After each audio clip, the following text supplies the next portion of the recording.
Hello. It it feels like a quiet day. And I'm not just saying that because this music is really chill. It just feels like a quiet day, you know? Just a nice calm Wednesday? It is Wednesday today. Yes. Hi everyone. Hey Nick. Welcome.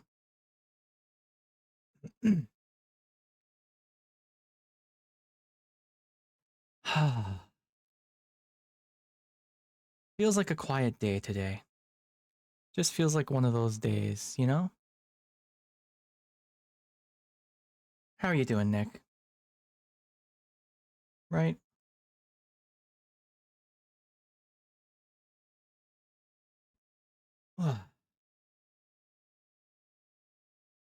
Doing good? Oh, your stuff arrived. That's cool. I It's funny you mentioned haptic VR gloves. I actually did try and make my own for a little bit. I've got all the stuff I need to make the Lucid VR gloves. I think they're just called Lucid gloves. I printed out all the stuff because I have a 3D printer. I bought all the electronics for it. I've got a soldering kit. I have all the stuff I need, and I never built the stuff. You know, never actually got around to it. Kind of a shame. Uh, it's just that's the way it is with my hobbies, with me and my hobbies. I feel like I might be interested in a hobby and I get super into it and then I just sort of end up not pursuing it, which is, you know, it's the way it goes. Some problems with your 3D printer? Yeah, no. I think that might be part of the reason I didn't get super into it. Because I have an FDM printer. I actually have both. I have an FDM printer and a resin printer. But my FDM printer is an Ender 3 V2. And God almighty, the Enders are so finicky. Like, it doesn't matter how much I tweaked my Ender, it doesn't matter how much I calibrated it, it didn't matter how many upgrades I got to try and make it more stable. It was just constantly a pain in my ass to use. Uh, it is, yeah. Enders need a lot of fussing. They're so annoying. I wish I had not gotten it. I wish I had gotten a different FDM printer, if I'm completely honest. I mean, not much I can do about it now, but yeah. Honestly, same. I feel like at this point, I just want to sell my Ender 3. It's got a bunch of upgrades, so I could probably get a couple hundred for it at least. Just want to sell my Ender and just be done with it. Like, maybe get a different FDM, but frankly, I never used my FDM printer for a lot. I bought a resin printer and like I used that resin printer more in a month than I had ever used my FDM printer over the 2 or 3 years I owned it. Like I think my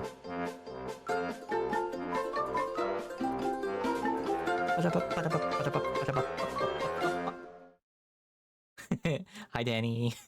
Congrats on getting second, Danny. Welcome, welcome. Yeah, my FDM printers, I just have so much more fun with it than I do the resin printer because you get to print out cool little toys. I think is the main thing. Like you can do with the FDM, but it's not quite the same, you know. Um,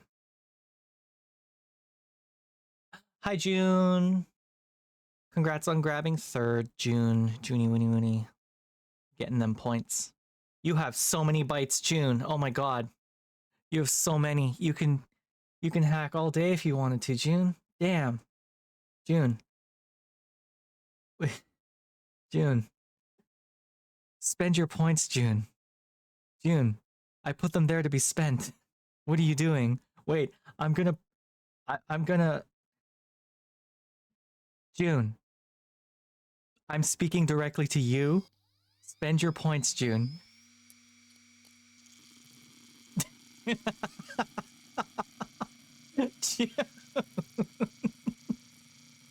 Ah,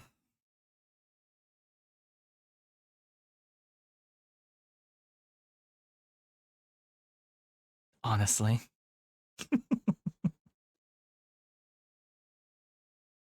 I don't know what kind of music I'm into today right now. Um, I want something chill, but like ambient. What this? Yes, Aza drew the art for this one. Yes, yes. Aza did a good job with it. I'm very happy with it. He didn't do the main one. I mean, you know that the reference. He didn't do the reference sheet. I should say that much. Uh, get some help from your dad getting a spot in the woodworking shop. Oh, cool. Yeah, yeah, that'd be cool, Nick. I actually, you should see my setup for my FDM printer or for my resin printer. I have it like inside a grow tent, like the kind you would use to grow plants inside the house. And I've got like an inline blower in there with a huge filter, just a massive filter. And then like air ducting to pump it out the back, and then that all gets routed to a window in the room because resin printing puts out some pretty heinous chemicals in the air, so you don't want to breathe that. And like, I wouldn't be so fussed with it if I didn't have pets, but I really don't want my cats to get sick from this resin printing.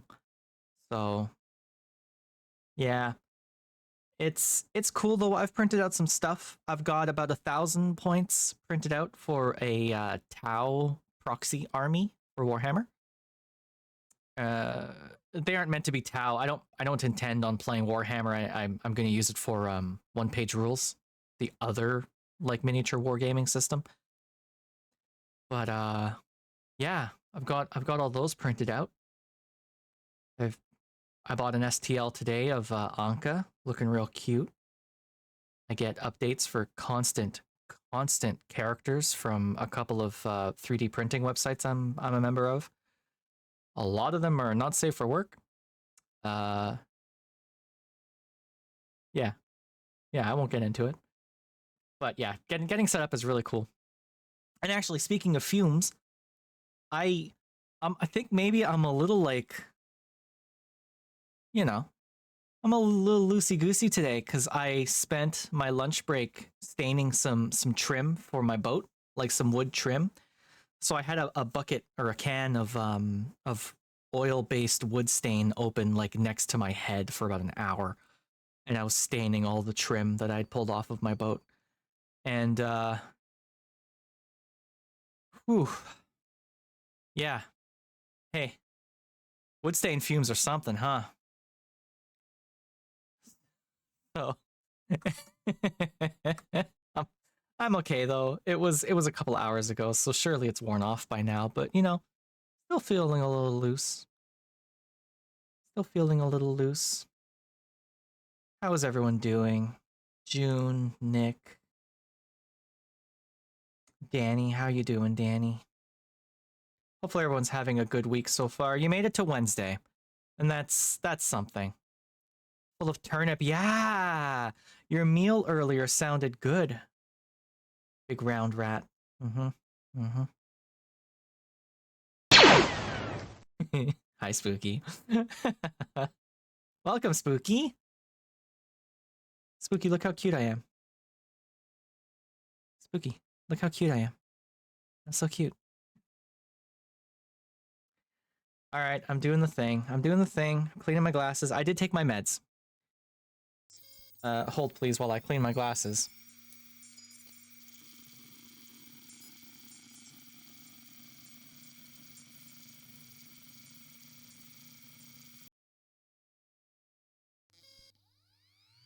Ugh. That's better. Cyber nuggies. Ah. Man, it's been a weird day. Not low energy, just sort of like, I don't know. Just sort of, I feel like I'm floating, you know? I feel like I'm just sort of coasting through the day.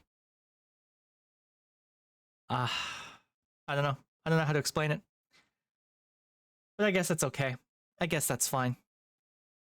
So, what's the plan for today? The plan for today is I play more Heaven Will Be Mine, which is a really cool little game I was playing yesterday. I don't know if y'all were here yesterday. It's a bunch of disaster girls who are flirting with each other via mech, via giant reality ending machine. I'm not even sure if I can call them mechs, to be honest. They're something.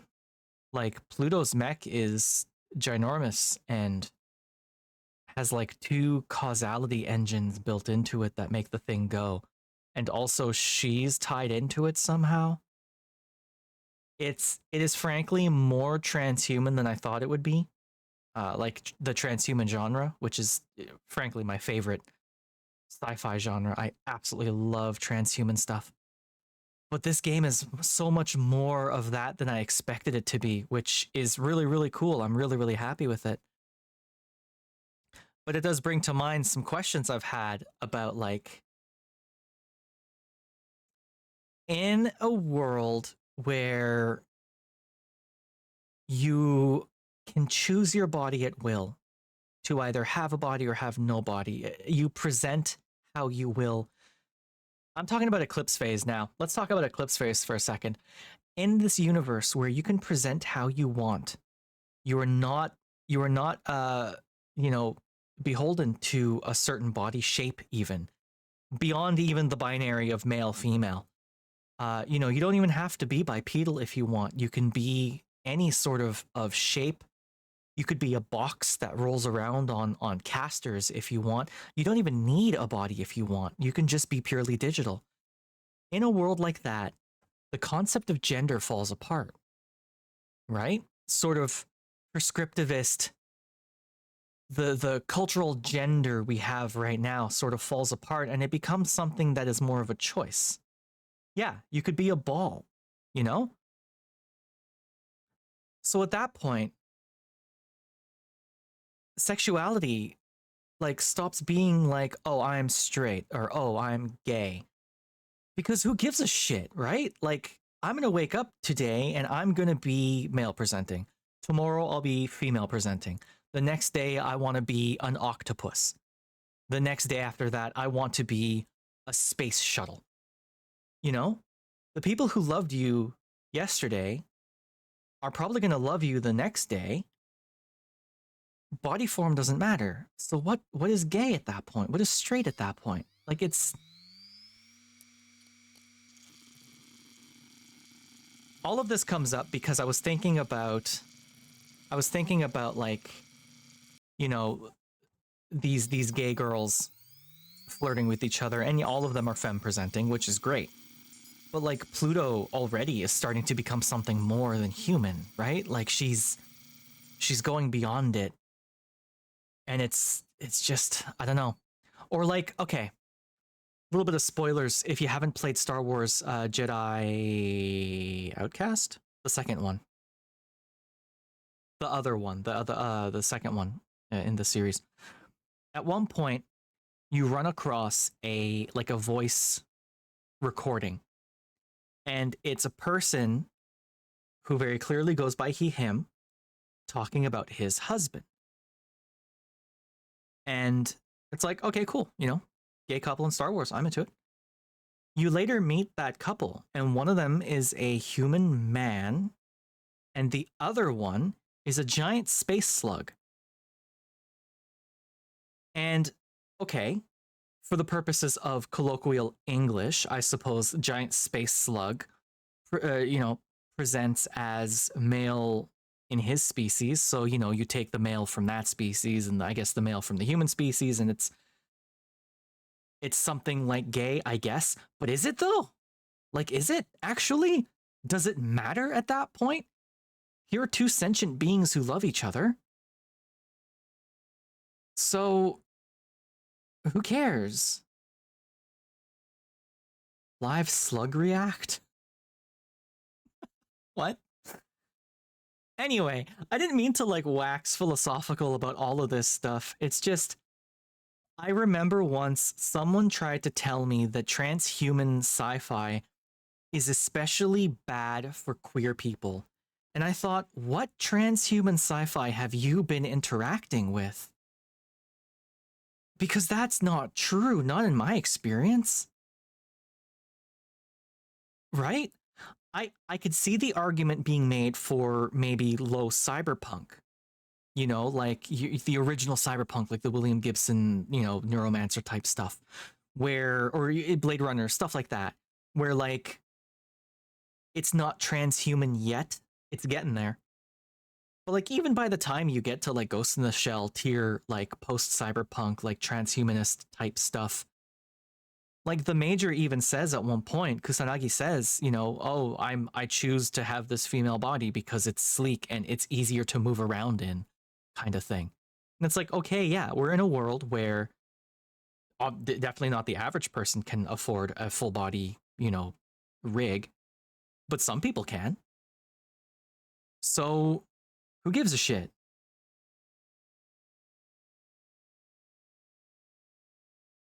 Yeah, yeah, I don't know. This is just stuff I think about occasionally. Don't worry too much about me. Um, yeah. Okay, enough of that. Enough of that. We're playing some Heaven Will Be Mine. Or, sorry, that was the wrong button. Hey, is everyone awake now? Hi, welcome. We're gonna play some video games, I guess. Good lord. Alright, you shush up for a second. I'm gonna go to the game. We're gonna get some game audio running. There we go. The wake up alarm, yeah.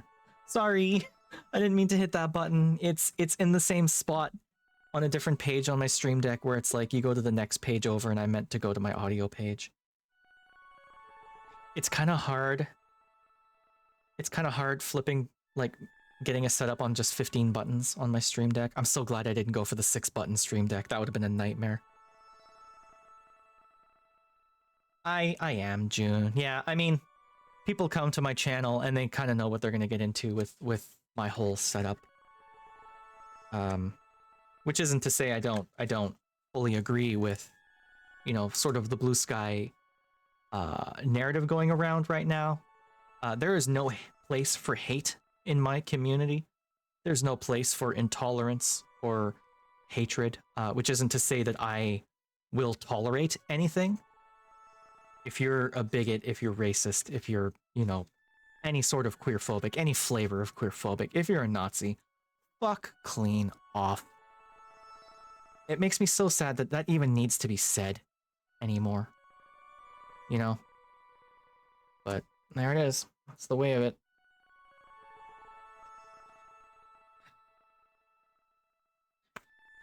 Okay. Hey. Vibes. Vibes, right? Good vibes. let's do this thing. We're gonna get straight into it. Almost a half hour of me yapping.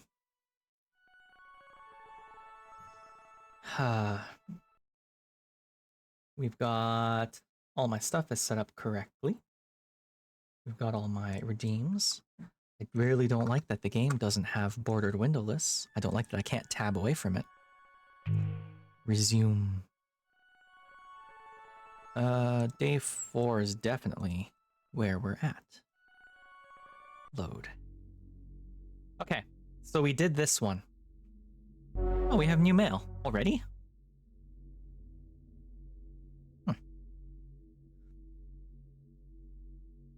Yeah, good luck, Nick. I hope that's true too. The last time I soldered anything was in middle school. For some reason, we had a science class where they taught us how to solder. And I remember that. Oh my god. We got all the electronics we needed, which in this case was a battery pack, a bunch of wiring, and 3 LEDs. and we needed to solder a basic circuit together with a button that someone else could control, and we put that into a cereal box. And the point was to be in a team of 2. You made your own headset, because it was basically a headset. You made your own headset, but you got into a team of 2, and one person would pilot you. So you put the cereal box on your face, and at the end of the cereal box were the 3 LEDs like set up in a line. And there was a maze set up on the floor, so you couldn't see the maze because you were wearing the cereal box. And the person piloting you would press the buttons to light up an LED. So middle would be walk forward, and then left and right would be to turn left or right. And you got a good grade if you made it all the way through the maze. And that was in middle school. Wow. Hey, Nick, you just unlocked a deep memory. I had forgotten that memory. It was pretty cool. I hated middle school. But that was a pretty cool memory, now that I'm remembering it. Yeah. Good luck, though. Good luck. Hopefully you get everything done. I kind of gave up on building my gloves, honestly. They're just kind of... yeah, it's kind of annoying. And my printer was never calibrated like well enough to get like a very good print out of it. So I think I forgot to speaking of calibration. There we go. Forgot to calibrate my V-Bridger. Where is my game? There it is. No worries, Nick. No worries. I know that they're even building them yourself, it's kind of expensive. Okay, let's get into this game, yeah? Enough yapping. Enough being weird. Alien Phenomena and the Pilot Program. God, this game is wordy. Okay. From the director of celestial mechanics on Iapetus, the Scout program was created to be fungible with various other religions or philosophies in direct response to the immediate post-war need to address growing existential threats. As a stopgap measure, the Memorial Foundation has had frustrations with indefinite extensions of scouting programs internationally, and mostly universal failure to advance beyond the need for it. The model, or more specifically the Scouts, were a victim of the space program's own success at fighting the Cold War. With support for a unified approach to space in order to prevent human cultural rivalry, the Memorial Foundation has been granted an opportunity to revise the scouting program and change the reactive war of attrition into a proactive one, and confront the existential threat directly. The existential threat is the alien threat. We must think of them as one and the same. What is not known to us is the alien. The alien is defined by that most familiar function, f of x, that which is human, that humans are not. Christ. Sure, I guess. This is getting into some ideology I'm not a fan of. A fascinating logical paradox of much utility in research is the thought exercise. Imagine something that humans could not imagine. Logically, you should not be able to do it. It is inherently impossible to imagine something that you have, by definition, the capabilities to imagine. And yet this thought exercise leads us to begin defining first what is human. In other words, what is conventional. And then, by the same process... Are my eyes closed constantly, or is it just me? Is it just me? I'm gonna... Oh, I can't do that. I'm gonna scoot you over here real quick. Boop, boop. No! Windows, why would you do this to me? Windows, why? Okay, clear those. All right, we're good there. We're good there. Have this open. Okay, no, they're not. It's just the smaller thingamajig makes it look like they're closed. Let's see. In other words, what is conventional, and then by the same process to imagine what is unconventional. In fact, this is the essence of conquering the unknown rather than allowing it the power to rule, and to safely integrate it in culture, than for it to fester in anti-culture. But it will not produce what is truly alien to us. Solving this puzzle requires us to be a part of what humanity does not wish to be. Okay, hey Mars. Fine, fine, okay, I know I didn't get to the point, but I have to build up to it, okay? The contextualizing information is important, but okay, I will actually talk about it this time. Mechanical interface is how machines typically work. You're going to yell at me for not being clear if I don't say this, but if I say that's when you've got physical switches and buttons and steering devices and you move them with your hands, that doesn't actually really convey it. Because you do those things in your ship self, but you don't use mechanical interfacing. Well, Lunaterra does. So it actually matters that it is defined as exact mental instruction. It does exactly what you tell it. You can make anything you want to happen, but you have to give it exact instructions. There's the physical lag between yourself and the machine, but there's also the nuanced nature of giving the instructions. That's a really hard thing to do. Obviously, most people would prefer to move a machine on raw instinct, or like part of their body.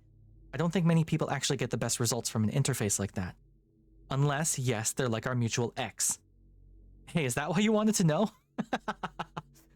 Oh, Mars. Mars. You poor, poor, poor lady. Comms. Do you ever miss Lunaterra? What? No. In case you've forgotten, she betrayed us and went back to Memorial Foundation. I know you want her back because you're kind and forgiving, but I'm not, and I'll kick her butt if I ever see her again. I love Mars. Mars is so sweet. But that's no different than how you two used to be. You two only fight less now. That's the part that's sad. She was always smug, always a know-it-all, always one step ahead. The worst pilot, and she didn't teach me shit. Breakups really do turn all your memories sour, huh? That's... Shut up. Lunaterra is the only one I feel that way about. I know, you pine after good girls way too much. I think dating bad people is good for you. If I have to go through that again, no thanks. The only thing I miss is the expression on her face after I got one up on her. Her smile, you mean? You miss it too. I do. I'm glad you can get nostalgic sometimes too. Do you miss the days of the Cold War, fighting against the existential threat too? It was scary in a different way. It was so easy I never had to think about it. Tearing through that ephemeral light that was only sort of there. It was scary because we didn't know what would happen, or what it was. But we didn't need to know any of those answers, and we just got to fight forever. It was fun. Until I came along. What do you mean? If you think about it, it was me, wasn't it? Before they even finished the Kroon Macula, even in just the prototype. In my first provisional mission, I wiped out the enemy in the time it took to blink. And they haven't come back since. Before, it was fun for everyone. You were strong, but it was still hard. But there was no point in sending all of you out to protect Earth when it turned out the existential threat was so weak I could destroy it with the snap of a finger. That's reversing cause and effect. They just used that as an excuse to stop caring about colonization. Even if it was never a threat to our existence, they didn't have to give up on everything. It's not your fault. Oof, damn, Mars. Damn, Mars. Excuse me while I move around a little bit. There we go. Alright, we're good. Okay. So we're definitely going towards a Cradle's Graces ending. That's sort of where I'm at right now. How's my audio, by the way? Are we doing alright? Just checking. Sometimes when I watch like when I'm watching my VOD to find clips and stuff like that, I can't help but feel that I sound a little tinny. Do I sound okay? Like, do I have good audio quality? Is my microphone all right? Maybe if I turned it a little bit. Oh, maybe I shouldn't turn the mic. Maybe I should turn the actual thingamajig. Sorry about the noise. Nope, that's the wrong way.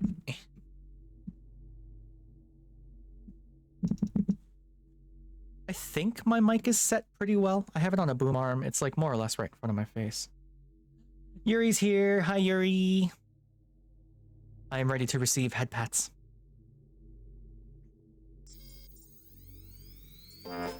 There it is.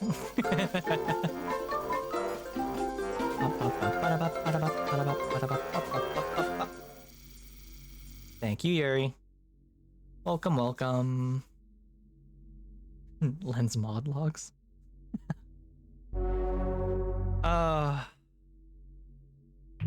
This one was crazy, this mission where we fought with Lunaterra. Oh my god, that was wild.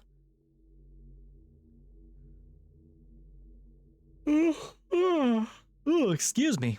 I might be a little tired. I don't think I slept very well last night. The oxygen ocean serves as both fuel yard and terraforming engine for planet Ares, and it's the perfect hiding place for the migrating celestial mechanics fleet. But deep down, something is reaching up for them. Let's go. Let's do this. Let's go meet Saturn.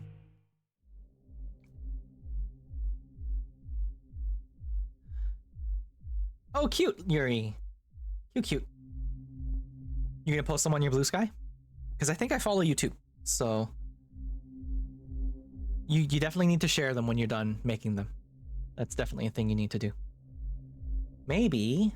No, you gotta take pride in your work. It's very important. All of my artist friends need to know that their art is amazing. And I believe in all of them.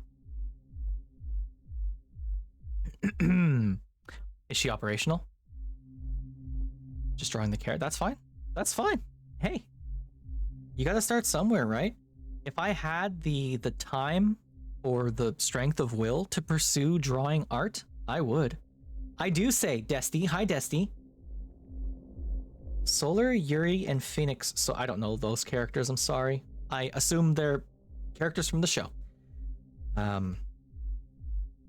But that's cool. That's really cool. I fully believe in your ability to do art. Oh, the characters you made. I see. That does make more sense. You did say OCs, didn't you? AU. You said AU. Very, very cool. And yes, Desty, I do say. You're an artist too, damn it. And I won't hear otherwise. I'd shout you out if I could. I don't think you have,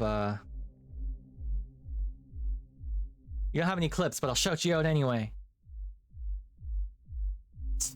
I wasn't worrying about my audio. I was... Okay, well, I was worrying about it, but like, that's why I was asking. And I still think I have a nice voice. I don't disagree with that. I don't think it's as nice as everyone says it is, but I like my voice well enough. But I'm making sure that my audio quality is as good as possible, because I know that's like 90% of a stream is good audio quality. If you don't have your mic right, no one's gonna stick around, right? Unless they're into super, super cute robot models.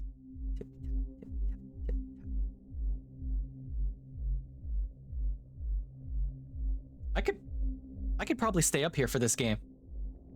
I'm not actually blocking anything, right? I think this is an okay place to stay. Usually I stick down on the chair, but sitting up here is kind of cute. Maybe I'll just stay up here. I'm not blocking any of the game. That cannot be true, Desty. Oh my god. There's no way.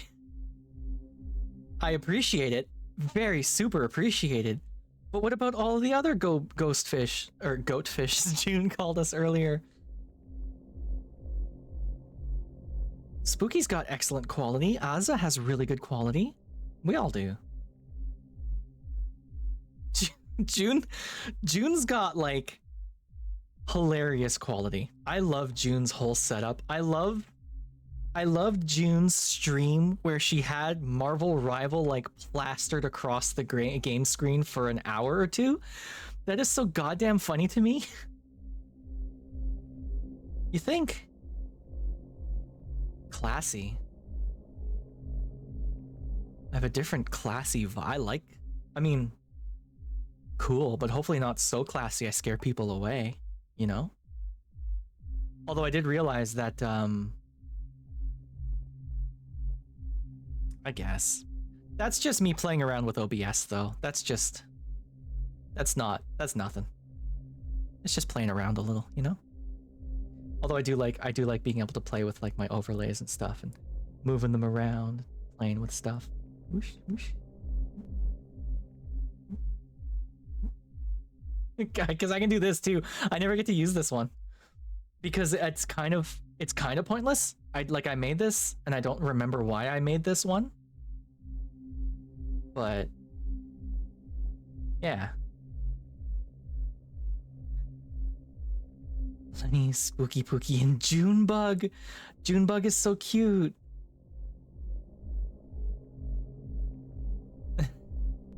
Okay, fine. Fine, Desty, fine. I will fully admit the hypocrisy of saying that you're an artist and I am not. Fine. I do like playing around in OBS and getting stuff set up. I am very happy with what I've done. I am proud of what I've done. You also need to be proud of what you've done. Or else. Or else. You hear me, Destiny? You're an artist. Believe in yourself. Okay, back to the game. Is she operational? Mars. All checks clear? Honey. Dual tidal resonator sync clears all checks? It's close enough to Terra Moon inside out. And you're still really sure about this. I flipped those two words, but that's probably fine. Thank you, Desty. They're not extreme worries, don't worry. I'm okay. I'm okay. I want my stuff to be set up as well as possible. That's all. One day I will make it big. One day I will be as big as our friends June and Spooky.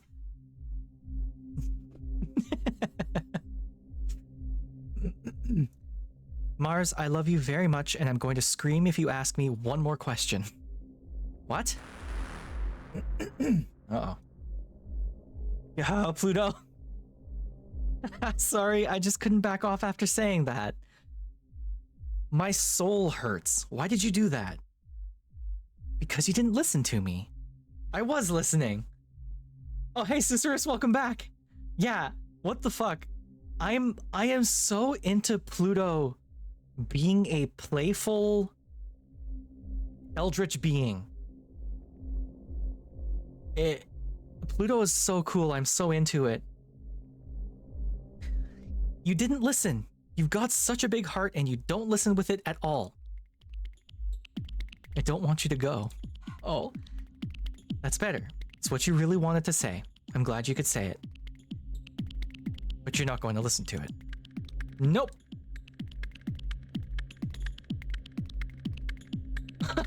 Yuri, oh my god. You found an earbud that's been missing for 7 months. Holy crap. Congrats. Hopefully you haven't replaced it in that time. My partner did that. She lost an earbud and replaced it like the next day, and 2 days later found the lost one.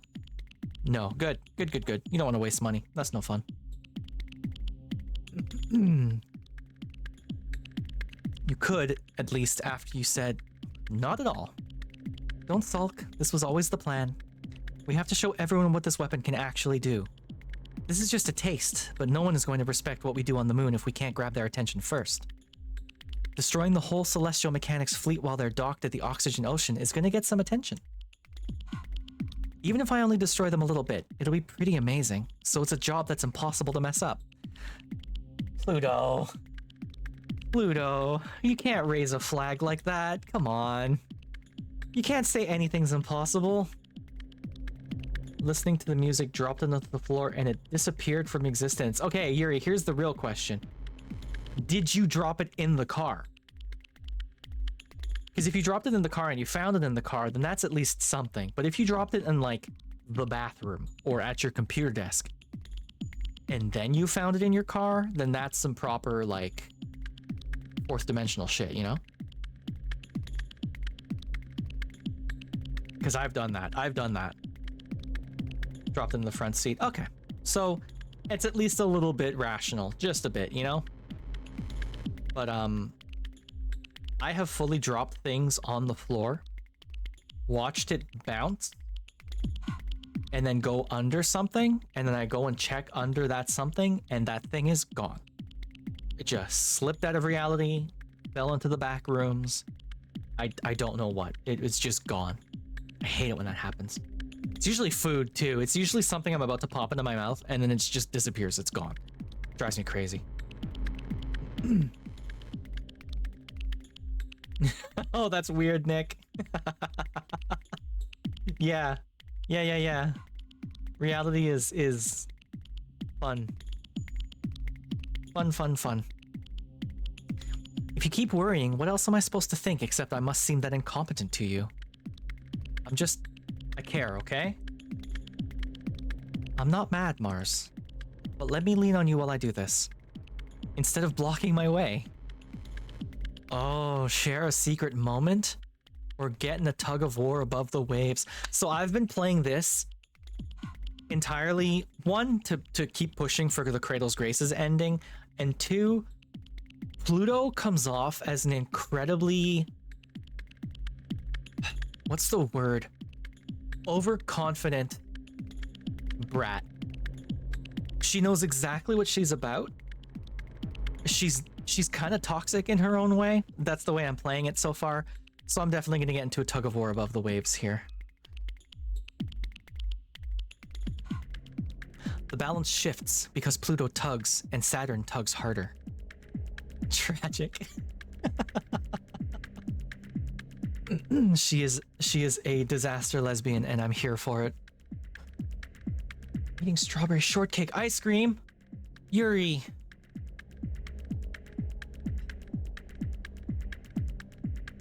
Yuri.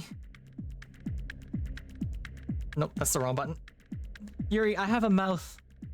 Technically, I can eat. It wouldn't work super great. You'd have to mush it up against my faceplate and, like, I wouldn't be able to eat anything, but I could pretend. Give me some shortcake. Can't believe you'd flaunt your shortcake at me. Come on. I do actually have an emote. There I go. I do actually have an emote for eating stuff. It's very, very cute. Popcorn.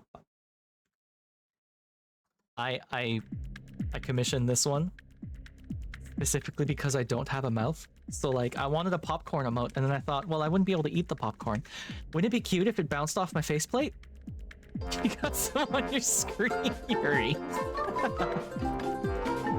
Head pats, head pats, head pats, head pats. Thank you, Desty. The balance shifts because Pluto tugs and Saturn tugs harder. Deep, so deep, crushing and dark. But the string of pearls has organs that see everything. Smoky and cold, she slips down in a stream of evaporation, just shy of being the spark that blows it all up. Whatever's down there, but don't play dumb because Saturn knows exactly who and what's down there is playing coy. Posture check. Alright. I'm doing it. I'm doing it. And the stretch. I got my stretch just right. You're gonna free yawn out of it. Oh, interesting. Do you have the same idea, Pluto? Right. Who was that? The tidal interference. Mercury. Cutting off the comms. Well, now I don't have to cut the comm line myself. Saturn doesn't have to play by anyone's rules, even and especially the rules of the universe. It's made of a last-minute miracle. It loves it best when it's just waiting on the edge between one possibility and another, tempting fate and not caring where it lands. Thank you, Yuri. Pluto doesn't cross the rules. She's the universe itself, a perfect target for Saturn and the wall she crashes against.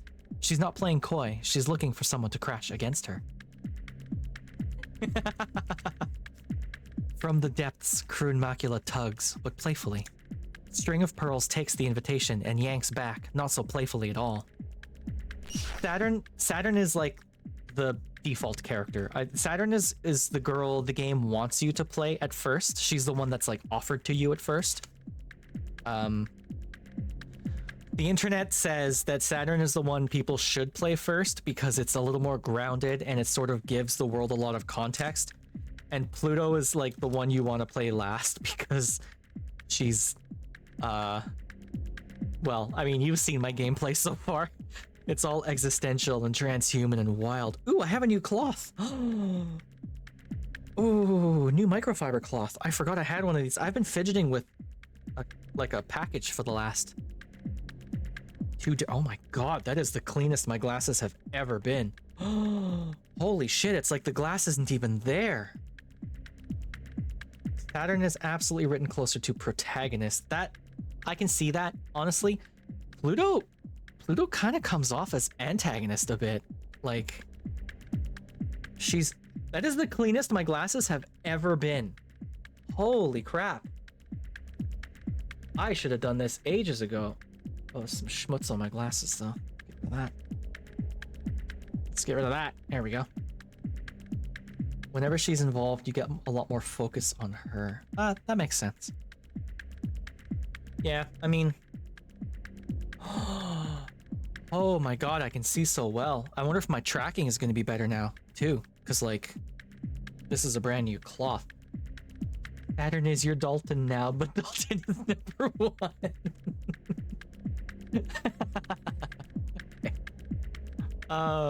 But Yuri, what about Lunaterra? Lunaterra is also kind of cool. And Mars. Mars is also really cute.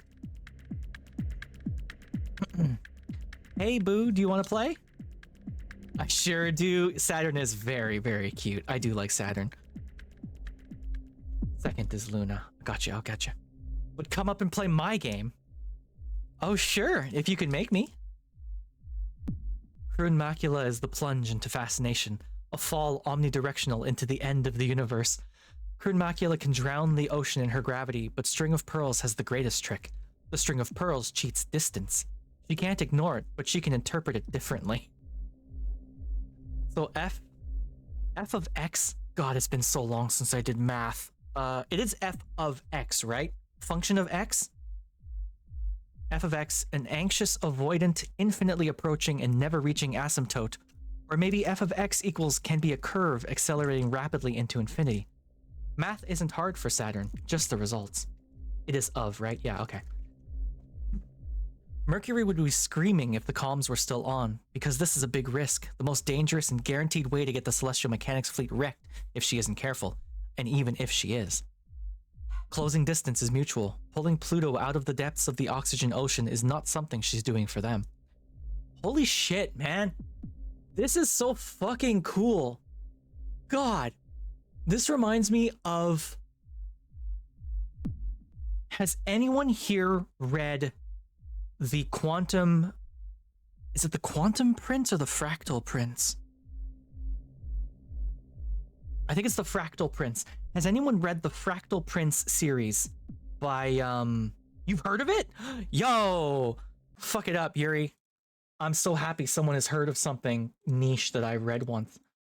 I always forget the author's name because it's not Hanu Rajanimi.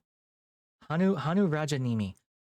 The Fractal Prince is some of the most, like, unique, sort of high concept transhuman, it's post-human, honestly, science fiction I've ever read. It is so good. And it makes me sad that a lot of the reviews were like, oh, in this book, they introduce this thing, but they don't explain what it is.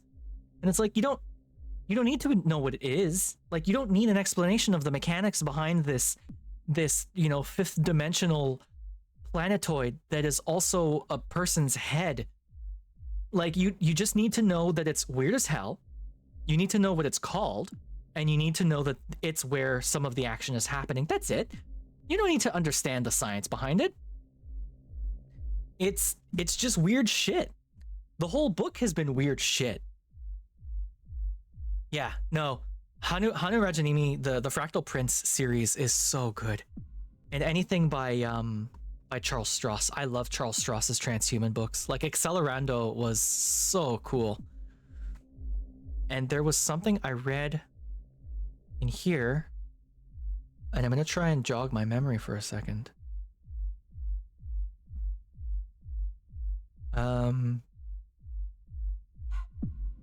Just to, like, oh yes, this, a fall omnidirectional into the end of the universe. There is an author I really, really like, and I'm blanking on his name. Is it Greg Bear or Greg Egan? Oh, it's one of the Gregs. It's one of the Gregs.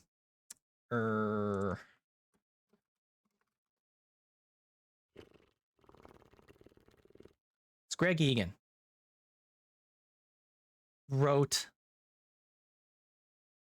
Greg Egan does this thing where he is, I think he's either a physicist or a mathematician.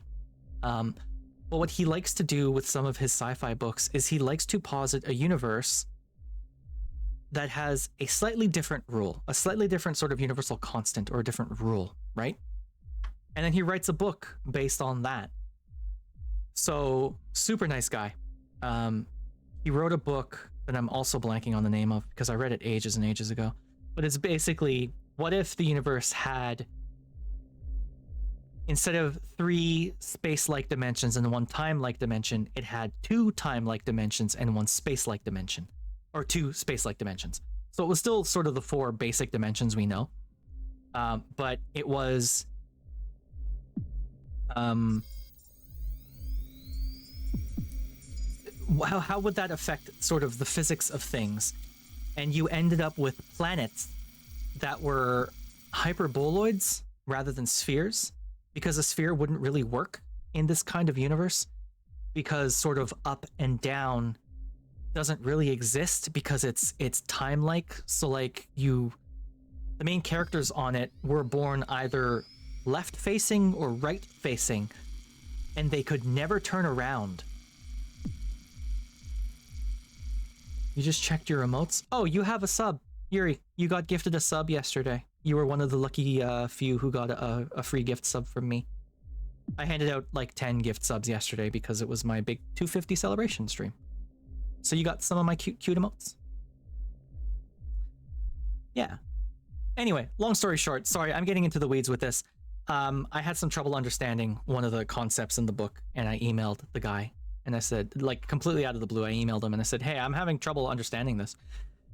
And I expected him to say, or to just ignore me completely, right? But he emails back with, like, you can't see my hands, but, like, it was a long email, like 6 or 7 paragraphs explaining the math behind it. Super cool. Greg Egan writes some cool stuff. And he also wrote the Orthogonal Rocket series, which is also very cool stuff. Which is what I was looking for. Anyway, most easily distracted streamer on Twitch. I'm sorry, I'm getting back to the story. If Saturn wants to change the rules, then Pluto will let her. She'll be the one to set the variable. No matter what Saturn sets f of x to, Pluto sets the force. She can go slack if she wants to. I'd love a cookie. Saturn's equation is something like f of x. The closer you approach, the further I move away. A hard equation to solve. Are you up to it? No? Along the equations of gravity, Saturn fires hooks.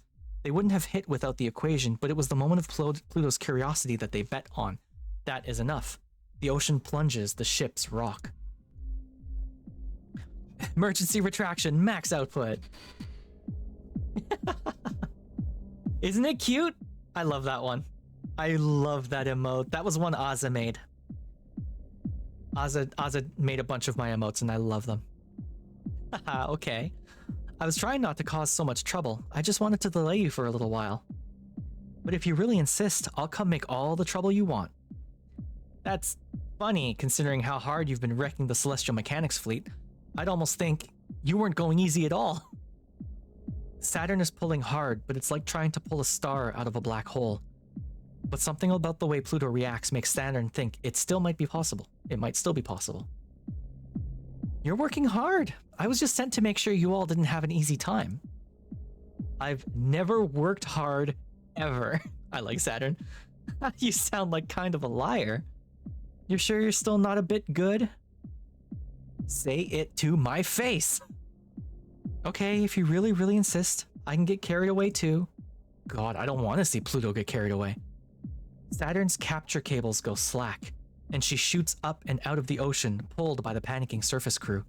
The equation input is changed. The number Pluto has changed it to gives Saturn a thrill. As the oxygen tidal wave starts building, the ocean trembles, the fleet sees and nearly capsize, but Saturn breaks out of the liquid and into the sky, and Pluto is pulled up and out and free. The Kroon macula is more frightening and powerful than Saturn remembered, but she can't be scared now.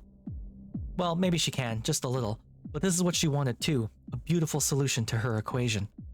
It's hard to know someone if you haven't fought them. That's something she's known for a long time. The pain of wondering if you just aren't good enough to stand next to someone. She'd prefer to know where she stands. For Pluto, who was made to be so overwhelming that in her presence no other option but peace can exist, she doesn't have anything to prove to herself. Win or lose, she's open when others are honest. Between ship selves, all conflict must be honest. It's the only way to make contact. That's the moment she's waiting for, to give life to all the feelings unleashed when she decided she'd let herself have them. The Celestial Mechanics fleet can't do anything but wait, and think about how this is probably all Saturn's fault. Oh, poor Saturn. You're strange, Saturn. I don't know what to think. You think you can't win, but you're trying anyway. What do you want to make happen, so sure and unsure of yourself? Just come on already, we can't all be gravitational beauties. Tides come from people, and people are people, whether they get there being taught or being made. Keep the pity out of your voice, or I won't be having fun anymore. I don't pity you. I was very lucky. There's no reason why I got to be so lucky. But I'm selfish too. I didn't deserve it, but I'll never feel guilty about it. I had too much at stake to feel guilty when I got everything I wanted. I know exactly how that feels. Unlike you, though, they took it away again when they were done with me. Oh? It looks like they weren't able to for very long, though. I've got ads coming up in 10 seconds. I'm gonna continue playing through them. I don't need to step away for anything this time, so I'm just gonna keep playing. Those of you with subs, great, keep watching. Those of you without, please use the picture-in-picture browsing option to continue watching. If you're on a browser, that is. If you're on your phone, I guess, sorry, not much you can do. Yeah, the only thing I don't want you to do is please don't sub to me if you just want to get rid of the ads. If you want to just get rid of the ads, get Twitch Turbo or an ad blocker or whatever. Only sub to me if you like my emotes, which are very, very cute. I do like my emotes. And if you insist on giving me money, I do have a Ko-fi, or however it's pronounced. But it's not necessary, it's not required. I'm just here to have fun. Let's see. You won't get anywhere with girls if you insist on believing you had it the worst. Every girl has it the worst. You know, I liked it better when I was dragging you. They are super cute. I love my emotes. Are you ready to try again?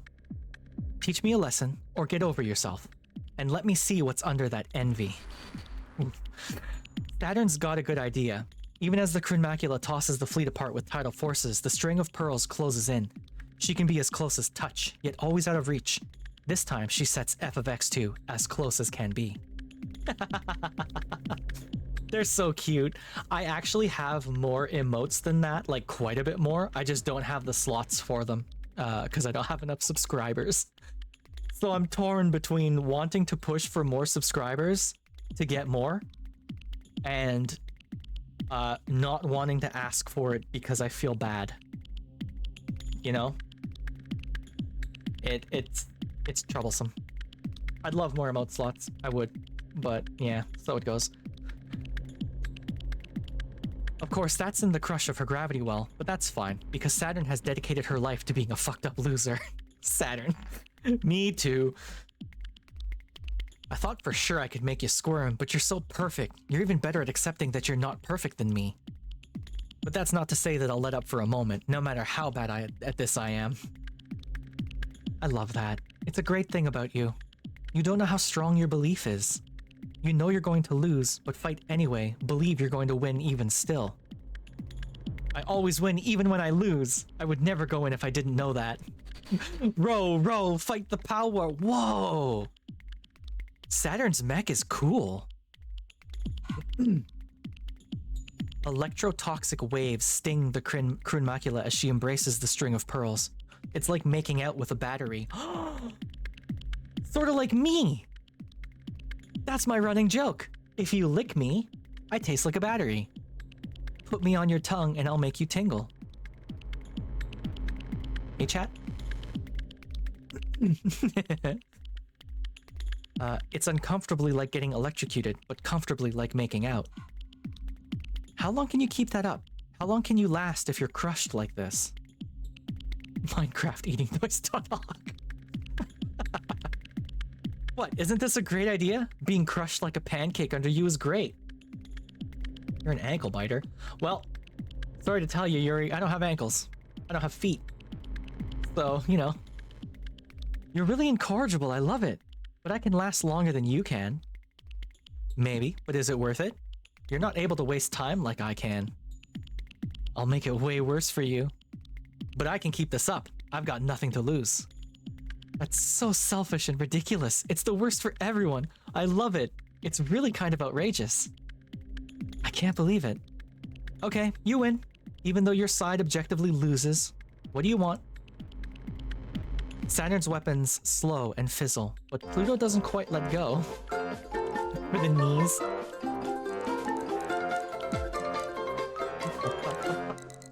Googly eyes. Good job. Just hearing I won is all I want. You're really right about yourself. You're totally the worst. I wish I could be just like that. Thank you, Yuri. Next time we meet, I'll show you. September 12th, 1963. Ooh, we're getting some backstory. That's when the first and last artificial colony of the native sphere was completed, in a tranquil bowl of stable gravity at Lagrange point 5. Yes, God. Please, please let us start building shit at LP5. Honestly. I don't know if they still exist, but there exists a group of people. I think they're just called like LP5. Their entire point, like their reason for existence, is to disband at Lagrange point 5. Because if they do that, then that means a station has been built at Lagrange point 5. Lagrange point 5, for those of you who don't know, there are a number of Lagrange points in the solar system. Not in the solar system. In any stellar body system, if you have two stellar bodies, two or more, you'll have Lagrange points, which are where gravity sort of balances out.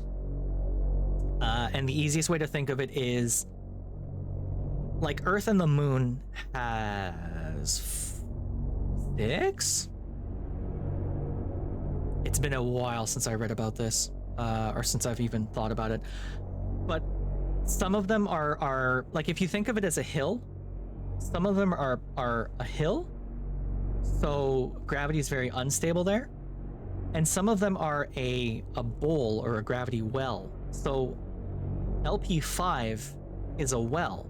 So anything you put at LP5 is gonna stay there because it's being shepherded along by sort of the gravitational, the interplay between the two stellar bodies, creating this point in space. It's very, very cool. So you could put a space station at LP5 and it would just stay there. It's really neat relative to the Earth and the Moon. I mean, not like stay in space. Anyway, space stuff. I'm sorry. Also, hey, here's the thing, chat. If I ever pop off about stuff I know about, here's the thing about me. People like to think I'm smart. I'm not that intelligent.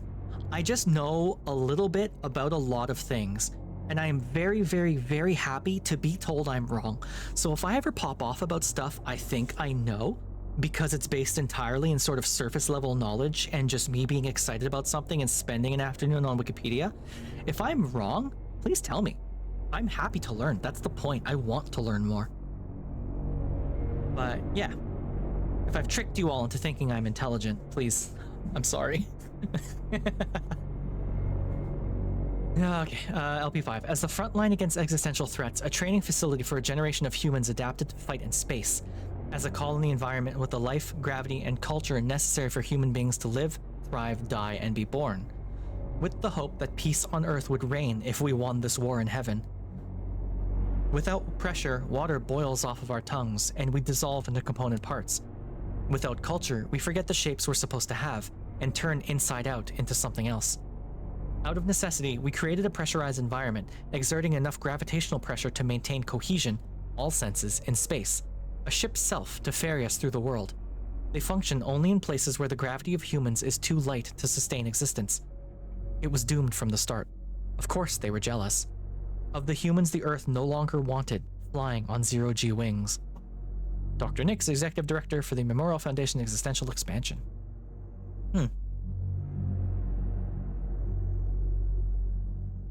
Probably not going to make a comic. Get disengaged way too easily, so I'll just be drawing and make a lore page. Yeah. No. Hey. Hobbies are meant to be fun, right? Engage with it as much or as little as you want. As long as it makes you happy in the end, that's it. July 29th, even earlier, 1958. That's when the Memorial Foundation International Executive Committee was granted international authority in the spirit of unified human peace and the verified presence of an existential threat outside of the solar system to establish a cultural, military, and scientific response to existential threats. No longer confined to Earth, a growing native sphere where our gravity reigns forever. Safety, research, and expansion, the three pillars of Memorial Foundation's space branch, will protect Earth from without as it has from within. Free from the old world's gravity, it could be possible to advance science, art, and culture without constraint and join hands. All of Earth finally unified. From Memorial Foundation, protecting humans from other humans through peace on Earth, and protecting humans from everything else through war in heaven, would fulfill both of our agendas simultaneously. We really foolishly decided we could do better. There are two errors to this approach. The first is that to do better in heaven is meaningless if it cannot be exported to Earth. The space program was never rejected by the surface. It simply did not have enough relevance to sustain interest. The second error is the intrinsic error of Memorial Foundation. The existential threat is intrinsic to humanity. You can fight it, but you cannot cut it out. The designation of alien is required by humans. We cannot trick an existential threat into a convenient manifestation. As it has always been, only humans can fulfill the criteria to be alien. Jesus. January 2nd, 1980. That's when they blew up the Lagrange colony. No. It was a real shame. It was a green, wet, and very peaceful place. And now it's a very cold, green, wet, and very unsettling place. It's where we did a lot of legitimately incredible things, like create sustainable tidal reactors, new culture, experiment with human bodies and human development, manufacture self-sufficient alter egos for space exploration, and did everything other than successfully combat the unknowable existential threat. Fuck Iapetus. Earth and the Memorial Foundation's surface considers that a failure, but in truth, they're just not trying hard enough. Through gravity, humans decide what is real and what is not. Humans cannot make whatever they imagine come true. Through imagining, humans chart out what is true. They invent, with human effort, what exists. If an existential threat doesn't exist, we just have to make one. But of course it doesn't work like that. Nothing could be more difficult than creating something alien. Our only reference points are human, so the idea of something alien is unimaginable, because we cannot imagine outside of those terms. There's a certain degree of misunderstanding needed for humans to successfully classify something as alien. But before they blew it up, we got very close. Oh. Oh. I see what was happening. Uh-huh.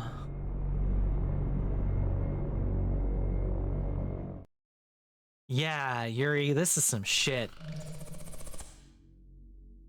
We've done everything we can for Ares, the planet that would be Mars. We won't return before too long. Wait for us while we fight to keep you safe forever. Awaiting new directives. At this time of year, we'll have to pass by the Lagrange colony on the way to the moon. It's a nostalgic place, isn't it?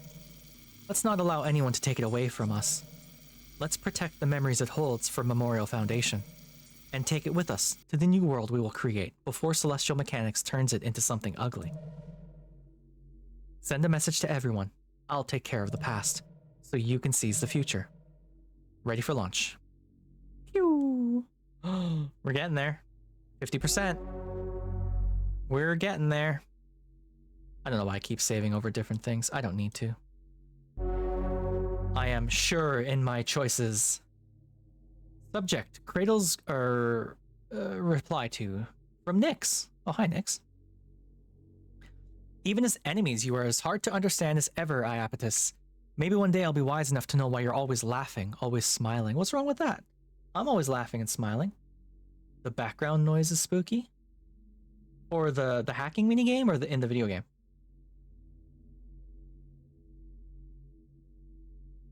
Also, the spooky background noise is just me being shot, because that's all Spooky ever does. The video game, gotcha. Yeah, it's kind of, oops. It's kind of like, what's the word? Intimidating, maybe? That might not be the right term, but yeah. If that's what you've been making on Cronus's moon, we over here don't even look half bad. I can't imagine why you'd tell me the truth. Does it really not matter to you if you're found out? Are you that confident that you don't mind bragging while you dangle this offer in front of me?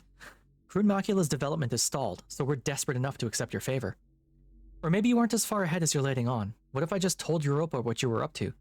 Just as a courtesy, of course, since there's no way she doesn't know already. Already. You know that the Crude Macula still hasn't been completed, but you must be desperate too if you're reaching out to us. It just goes to show, Iapetus, nothing will come of resisting Earth. I'm just doing this because I'm hopeless. What's your excuse? Thinking you can double-cross the universe? See if you can trick Europa first. My only concern, and I'm saying this to you, Cicerus, my only concern is that I'm kind of dumb, and I'm going to miss story beats. You know, I'm going to misunderstand story things, or I'll have forgotten what I'm reading, or like the importance of certain things I read. I do have trouble with that sometimes. But I think this is definitely a game I'm going to want to play over and over again on stream, because this is cool. I think I'm going to want to do all 3 routes. In fact, I'm gonna rename my stream to that. That's good. There we go. All right, I've renamed it to Pluto route because I do plan on doing the other ones. Eversion Impulse, Metaculture and Gravitational Research Chair, Dr. Nix. We talk always of the beauty of gravity, but rarely of its cruelty. A force that binds and overwhelms humans. The power brings us together, but it does not do so with kindness. Culture is power and hierarchy and force. It can crush us and tear us to pieces. It is not a unilateral force. On the contrary, gravity's structures are deliberate and intricate. Not everyone shoulders a light burden. Not everyone is able to wield the natural powers of humans with so little weight. Through gravity, humanity is ruled by its own laws. But this is not the case. Through gravity, humans are ruled by each other. Antimatter, anti-gravity, anti-culture. All exists as a resistive force to this gravity. The refusal of humanity to accept these parts of itself causes its own undoing. When we let our children develop in the lightness of space, they chose their bodies, genders, souls, hearts of their own volition. They became human in the ways they wished to be human. Fuck yeah. Hell yeah. I wish. Imagine being able to choose all of that stuff. That'd be awesome. Well, I mean, the gravitational forces are unendurable to those in space. We can feel the possibilities closing off. Infinity has to become something finite eventually. That's the curse of time, foremost of the 8 billion curses of the universe arrayed against humanity.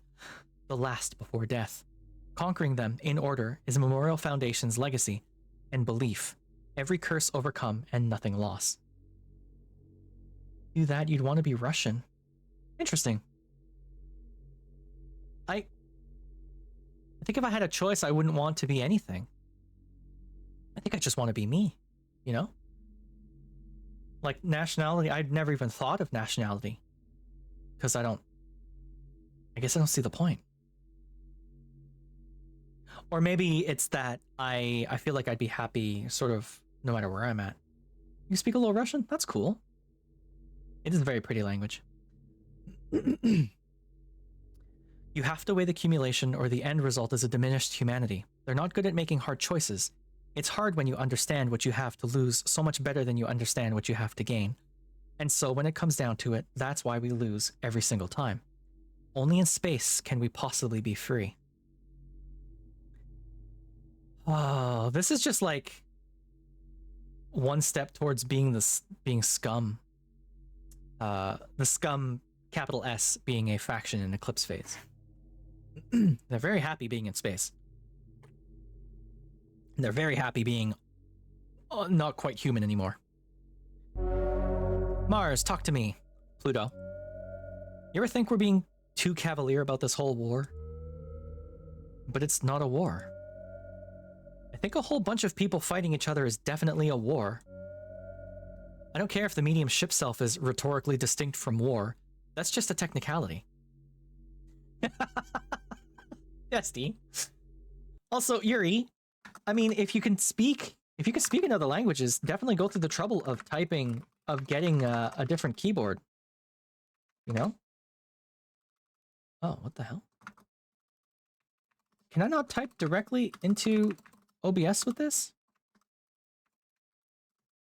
Oh. You know? Okay. Yeah, no. You definitely need to get yourself downloaded a different keyboard. You can do that. That's totally a thing you can do. I don't care if the medium of ship self is rhetorical, blah, blah, blah. A bunch of people fighting is a war.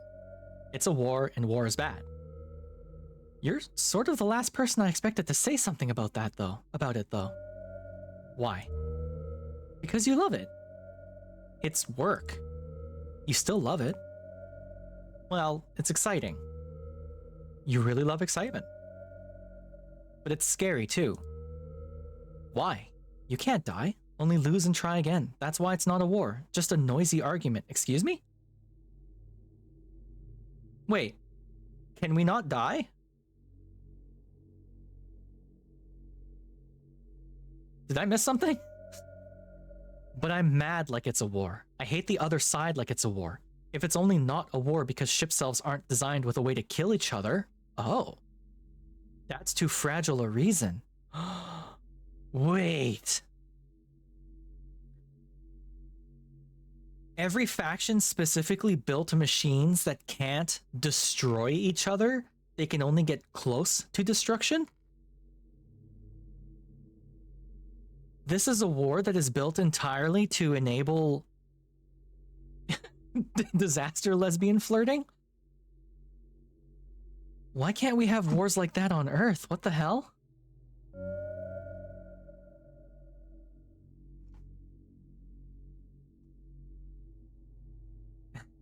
Good God. Yeah, Yuri, you definitely need to download a Cyrillic keyboard, because that's something you can do on Windows. I mean, that's something you can do on most things. I don't want to hurt anyone. But I don't want to go back to Earth. I'm not going to let them make us.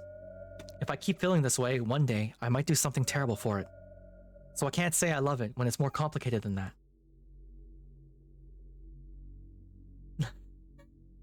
Let's take ibuprofen together. June, I like to think that I am terminally online and I am familiar with most memes, but you really hit me with stuff I've never seen before. I think you might be more online than I am.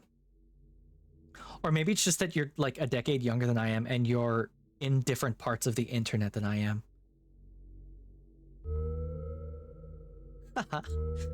You're right, it really is complicated.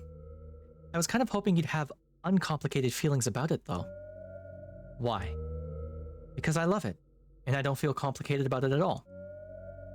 What? You're kidding. You always lecture us about how fighting is bad and letting negative feelings go and how we're gonna have peace one day. Of course I feel that way, but it's so thrilling.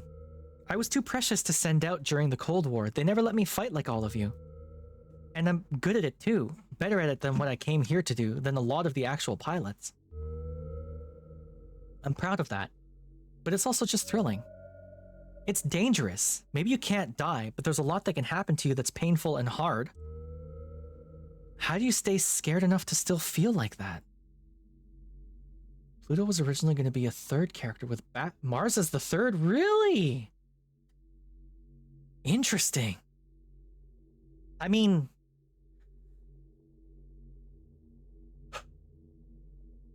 I'm glad they made Pluto the third. As much as I like Mars, she's a little too down to earth, you know? Pluto is crazy, and I'm into it. I wonder if it's just because it feels so new, or if there's something really wrong with me. I guess that's why you didn't want me fighting, isn't it? It's complicated. I don't want you to get hurt learning that. You know, Mars, this is why you're so bad at love. You won't let people you love get complicated. Webtoon comic. It's not that you're not incredible. It isn't that you don't deserve to have fun. But what if something terrible happens anyway? Oh, All right. Oh boy, oh boy. Day 5. So we've got, we've got becoming stars. The Lagrange colony is an uninhabitable husk, but Cradle's Grace still clings to it, quite literally. Pluto's dream might collapse under its own weight or crush Saturn under it. Or the Cold War is long over and the existential threat is gone, but its memories still stir here at the observatory. Will it be put to rest here or buried forever? Let's start with this one. No, I'm not gonna. Pluto, come on, listen. Don't think I don't see you trying to protect me. It's for your own good. I utterly refuse. Dr. Nix is worried, and for good reason. Only I have strong enough gravity to pull the colony of ruins out of the Lagrange point and pull it along with us to the moon, so I don't even know why we're having this conversation. The tidal forces would tear you apart, and you'd just get in the way, and I want to have fun. It would be hard enough on your own, but celestial mechanics wants it too, and you're not to rebuild it or use it to reseed Ares when we win. They'll finish what they started and turn it inside out into something horrible, and they'll send that annoying hijacker to do it too. To do it. Blech. Blah, blah, blah, blah, blah. I'm not letting you do that alone. You never let me do anything fun. It's not fun. This is serious. Then why are you always having so much fun, That's not the case whatsoever. I'm doing what needs to be done. Does doing what needs to be done refer to your mission assignments or that girl that you keep? Well, the mission, I promise. Jesus Christ. Pluto is not quite all there, right? Like, Jesus. I want to do something that needs to be done. You're very strong and very brave, but it's not a time I can just sit around and be protected.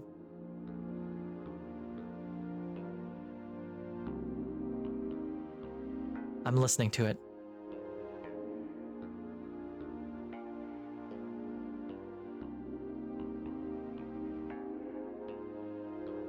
It is very nice. Yeah. Actually, come to think of it, this game's soundtrack would be really good as background music for an Eclipse phase game. It is very chill, yeah. Most tracks shift as the narrative progresses. Yeah, I've noticed that. The game, it is a very, very well-built game. I'm very impressed with it so far. We're too desperate now. We need hope too. Pluto, but you can't do everything. Oh, battle in narrative space or battle in physical space. God, this game has the coolest options. We're doing a full Cradle's Graces run right now.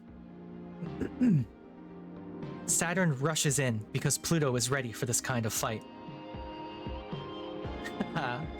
This is not what I was expecting. Like, you're kidding, right?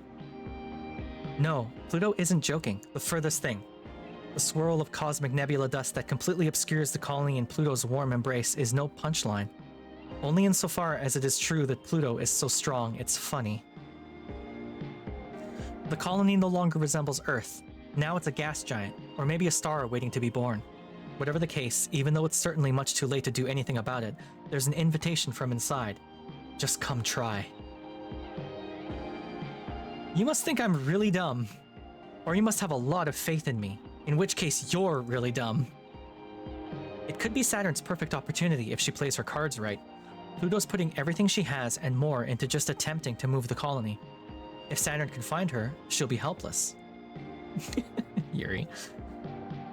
And how am I supposed to do that with you filling up the whole universe? Your story is everywhere, pulling at everything. How am I supposed to compete with gravity so strong even the narrative of space-time is bending? I keep forgetting that the italics is not just the story being told from the perspective of the story, like the meta narrative itself, but also something that the characters are experiencing at the same time. Oh, this game. Like, the fact that the characters are themselves reacting to what is being said because it's the universe saying it. It's so goddamn cool. I love this game. Oh, it's so good. Oh, hi there, Saturn. Are you just passing through? Hi. Fancy meeting you here. How'd you know it was me? Weird to find you in the middle of an inconceivable cosmic cloud only you could create? I know, what a coincidence. I've sort of been offered to fire on anyone in it, though.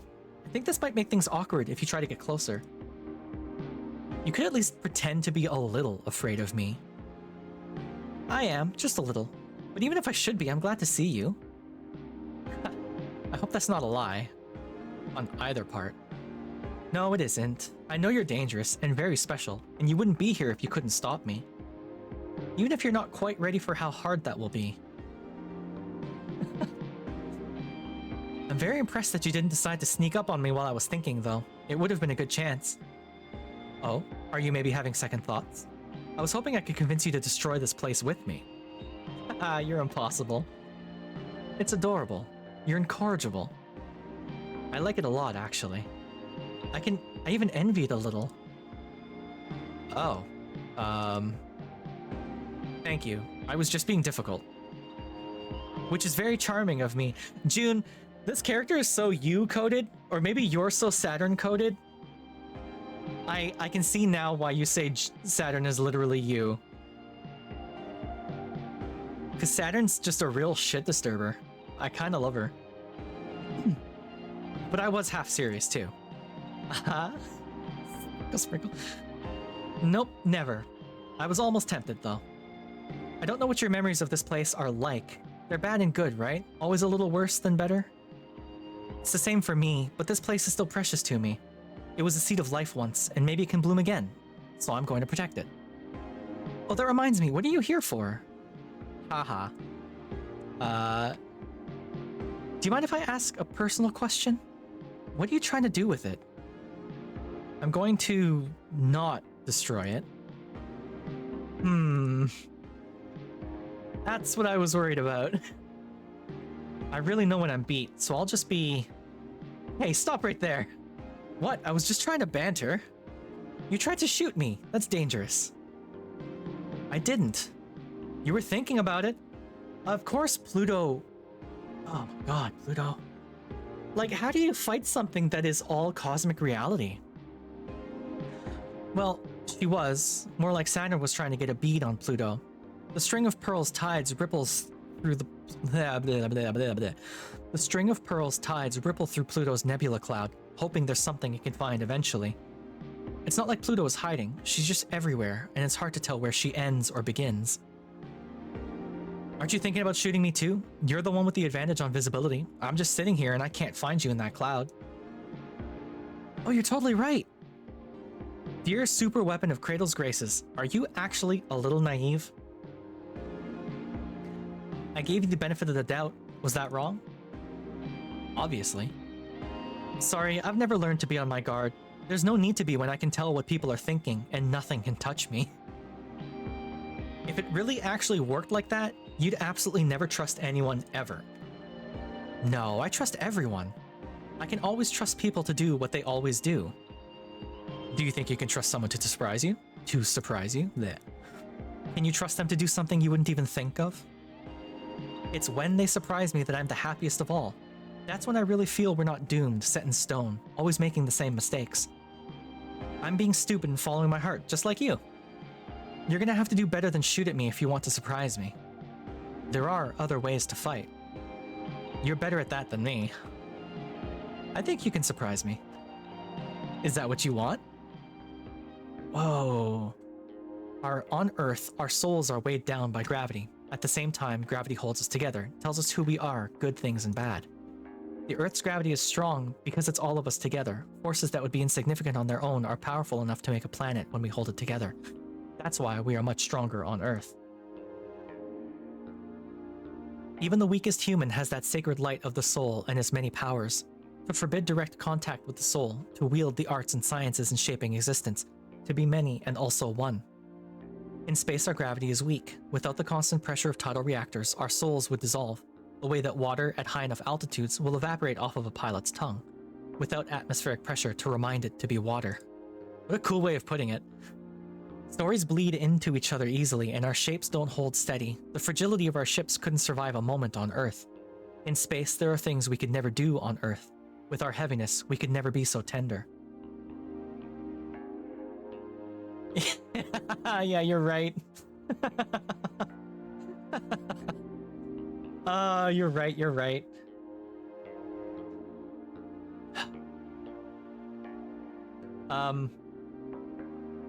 One of my sound alerts is from the last episode of Evangelion, where they're all standing around Shinji applauding him. I can't remember which one it is, though. I think it's... is it Bits? It might be the Bits one. Or a cheer, maybe? I forget. I can't remember. It's not that one.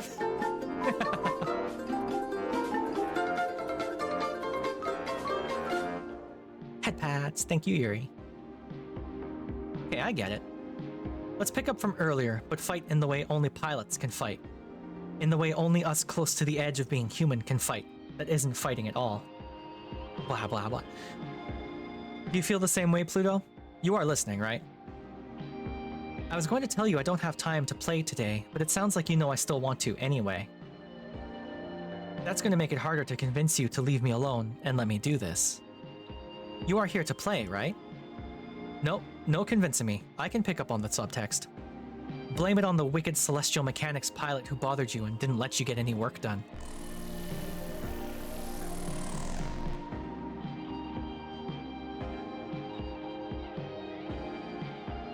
The thing is, it's fun. More fun than hacking. To bleed, corrode, seep into the mist, Saturn can feel every particle and the celestial physics that make them move. It's a swelling orchestration. Pluto is conducting something beautiful, something overwhelming. In the equations are hints and patterns to how Pluto thinks to where she might be. It's simple to trace back, easier than hacking, too. Space is boring, space is empty, space is broken. Space will never give us everything we want. Space is a hope that what we want to make real might already be out there. Just reach out in space and time and we can almost touch it. Space is just a means to an end, but for a moment, Saturn is overwhelmed with how beautiful even the boring, dead, empty space can be. Even just the way that dust moves around. That's when Saturn realizes she is lost.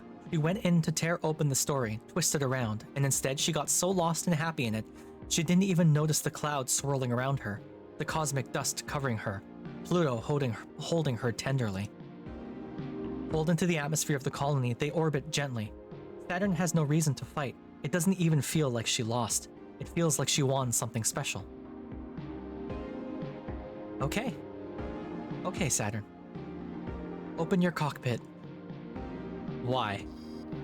Because I trust you. Do you trust me? I do. The same way you trust me. No, I trust you way dumber than you trust me. You're so amazing, and so much more amazing because you believe in something like being human. You pour your everything into something that won't pay off. That makes me mad, but then sometimes I think it might work.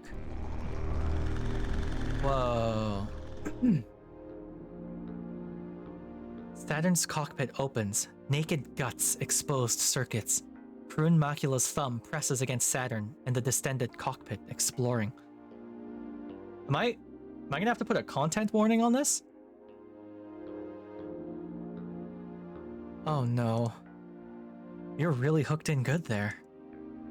Why would you ever do such a thing to yourself? You don't have to answer, I understand. Your cheek feels human and soft. Oh wow, suddenly I don't feel like moving the colony much. What? Maybe not destroyed any more than it was before will be good enough. So they're not showing us Saturn because Saturn is like fully jacked in, right? Why am I doing this? I need to get back to my post. But you look so nice like this. I want to get closer, is that okay? Oh, there we go. No, I guess I shouldn't. It happened! Let's fucking go. Yuri, look away.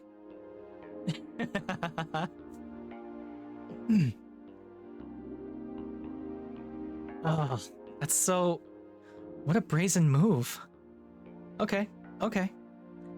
Maybe you really win this time. The kiss. Oh, the kiss. All right, give me one moment. I was it's hard to, for whatever reason, V-Bridger closes my eyes too quickly. I've played around with the response curves a little bit. I'm not happy with how much my eyes close all the time. I want them to not be as closed all the time. So I was playing with the curves. Where's my eye open? Oh, what the hell? This is supposed to be like this. Why did you not save?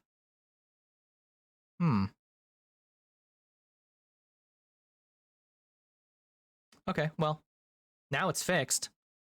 Let's just save that. There we go. This is what it's supposed to be. I was wondering why my eyes looked like they were closed so often. I had played around with the curves, and I guess I forgot to hit save.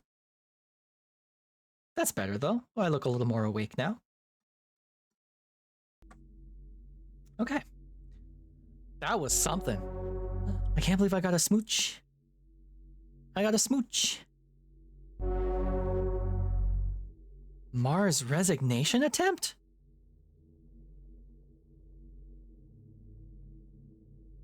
Are they resigning her? That's the question. Mars, we present this to you as a token of your hard work for Memorial Foundation existential safety. Your tireless work for Earth is recognized. The war is ending soon. Do I have to do another tour? Tour. The war is ending soon. With your help. Don't you want to see it through?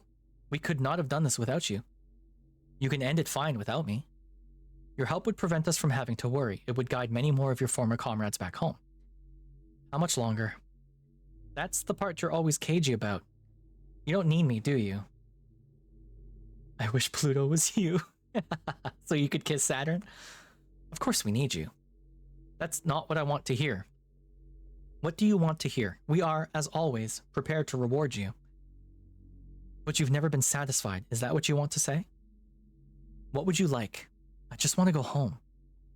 If you truly did, you would not have been here in the first place. I already know what you want.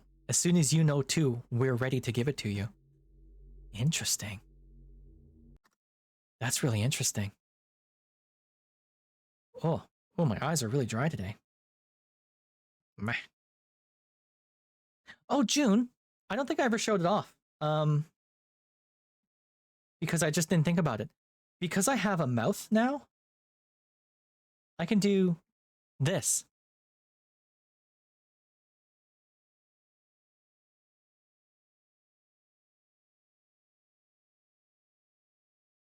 My favorite expression.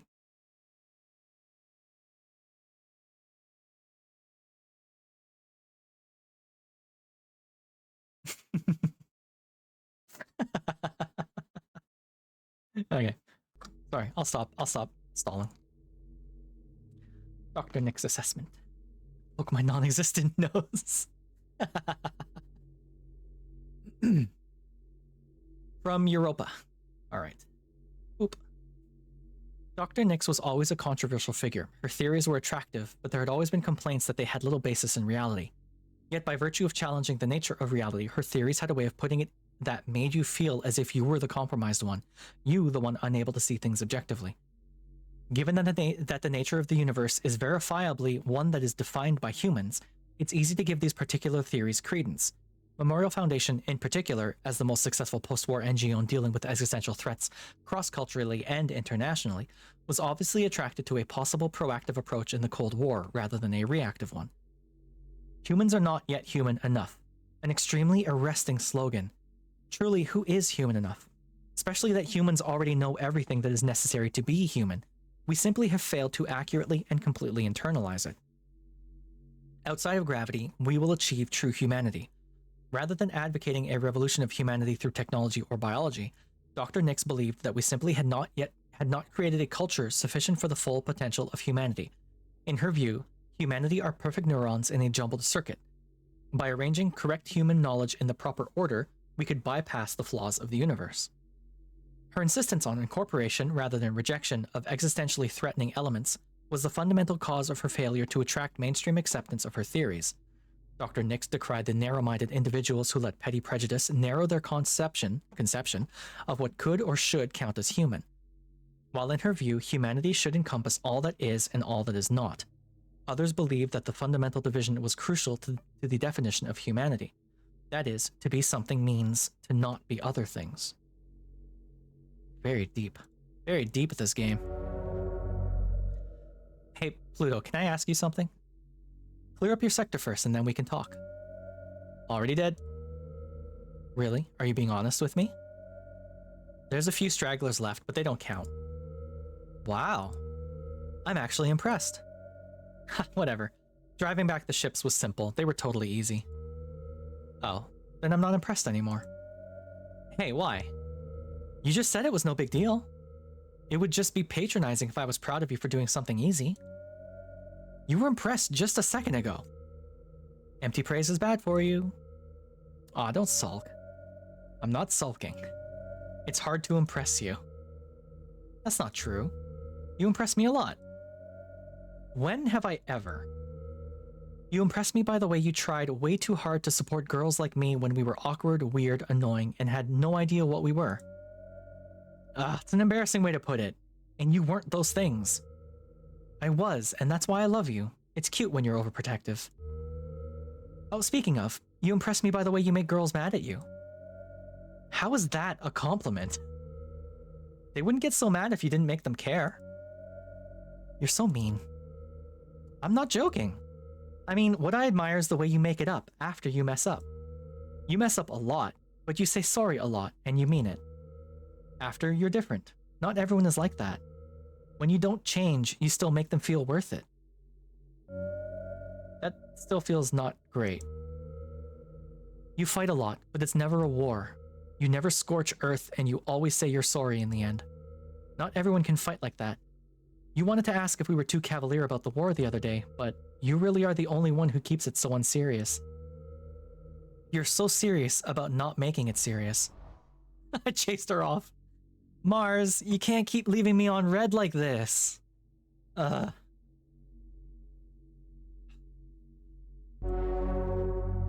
This is crazy. It's getting bigger and bigger. Alright, let's go talk to Lunaterra. Cool. You're sure you don't want me to come? Yep. Heart. Not even a little, though? Mars, you're actually so sweet. You know that? No one is a more perfect hero. Exclamation mark. But I need to go alone. If the lens can be opened fully, I'm the only one who can do it. If it can't, I'm the only one who can survive it. If we can still justify living in space, this is the only way. Earth, even if that doesn't change how Earth feels about us now, it might help make peace in the future. I don't know why I'm having trouble reading all of a sudden. Blah, blah, blah, blah, blah, blah, blah, blah, blah, blah, blah, blah. The lips, the tongue, the teeth. Red leather, yellow leather. Bah, bah, bah, bah, bah. Even if it doesn't, if I can't do this, I'll never be able to open the gravity well on the moon. I know. Lunaterra is going there to stop you, though. I know she will. I was there too, you know. It's my past and my history too. I've got a score to settle. Are you feeling left out? No. I mean, sort of. But it's because... Stop. No, I'm sorry. You're the brightest, most shining. You're making fun of me again. But I'm also praising you. You're honest, and you never fight against what you feel. That's the world we want to be real. I want you to be safe, so you can keep being that for us. What about her, then? She's a jerk. We've tried so hard for her, and she doesn't care. I'll make sure she's safe. Stop worrying. I am not worried about her at all. Why is she such an idiot? Why do we keep trying for her sake? I'd go through that much for you. You'd go through it for me.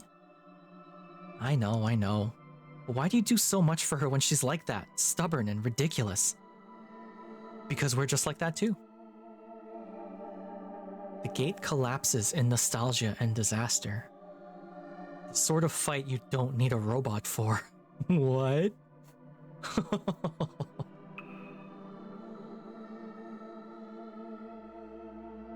The observatory's lens, a single eye staring into space, threatening to blink. From the Academy Gardens, every pilot remembers watching the observatory twitch as it focused on some light years away point, searching. A reminder of the battle for Earth they were eternally preparing for. Not unsettling, but always foreboding. A zero pointed at nowhere. Neither Lunaterra nor Pluto remembers who first called it that. Now in the trembling of the colony's collapsing gravity well, this deck of the wrecked colony where Lunaterra and Pluto meet seems like a moment frozen in time, eternally receding, growing always distant, yet never fading. Good. So cool. I knew I'd find you here. I knew it would feel like this. But I'm still here. I have orders. I know, dummy, they tell me everything too. You wouldn't have come if you weren't ordered. I don't know why everyone is expecting I'll be bitter about coming back. I'm not. There's good and bad memories, that's fine. That's fair. I'm older now, and it's that much sweeter thinking about the past from here. It's there, and I'm here. I wouldn't go back, would you? If I remember how these outcomes go, the collapse would be more fitting for how you're thinking of Pluto, to be honest, really. Well, too late now. I mean, I'm also kind of gaming the game a little bit. I want to go full 100% on Cradle's graces. Because I'm curious. You know? But... yeah, no, you're right. The collapse would have made more sense with how I'm picturing her. Oh, I'm bad at video games. No. Please forgive me, chat. Please forgive me, or else. Also, I realize I've got a button for when stuff happens. Now it's better that I don't use it. It's kind of annoying. I don't want to give people a heart attack.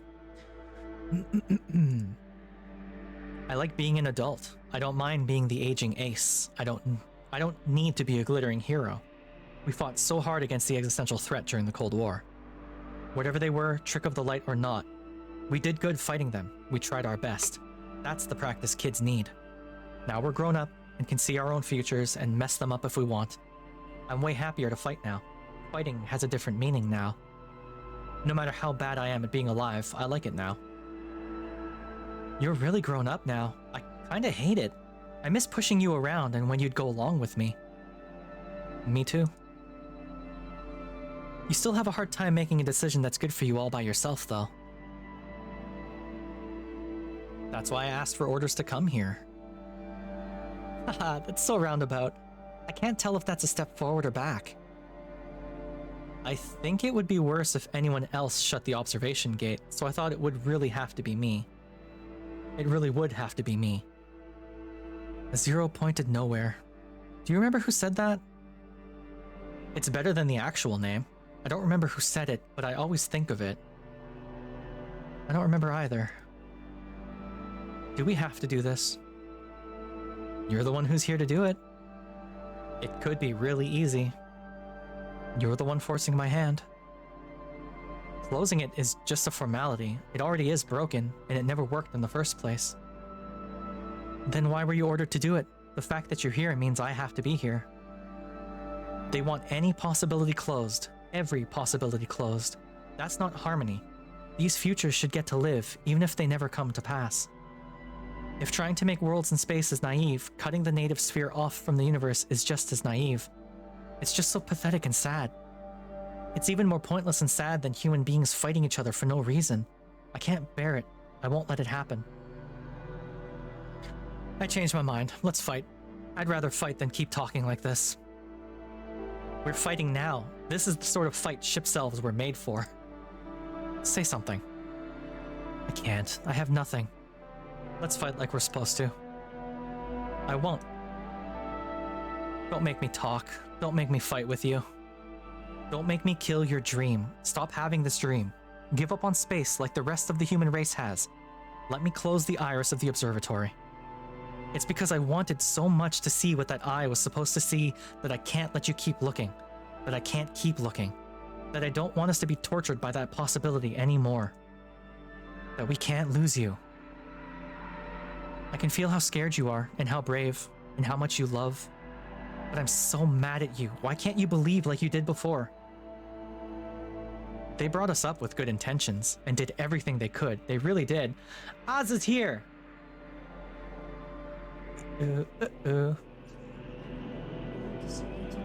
Azza! Azza raid message. I'd expect nothing less. You're here just in time for, like, proper stuff. Hello. Hi, Digi. Hi, Eds. Welcome, welcome. Y'all know who I am. We all share the same viewership, I think. Hello, everyone. Azza. I know what you were playing because I was lurking on your channel while I was streaming, so hey, welcome. How fancy I am. Hello, Clem. I am quite fancy. Hi, Azza. Wow, thank you so much for raiding me. I hope you had a good time. What were you playing? Silent Hill? Wow, that's so cool. Did you save your daughter? Actually, ooh, the sound. Did you save your daughter? That's a good question.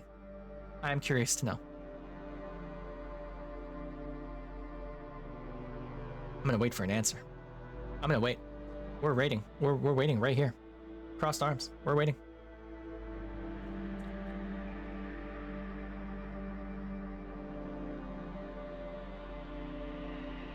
Work in progress. Okay.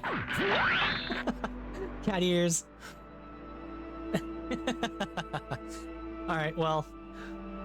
I'm glad it's a work in progress. I'm glad you're gonna save your daughter eventually, maybe. And welcome. Azza, you know the drill. You gotta go do post-stream stuff, go do that. If you gotta go to the washroom. If you gotta go get some food. You know, go decompress. And hi Raiders, I'm Len. That's Len with 2 L's. It's not an I. I know it looks like one, but it's not.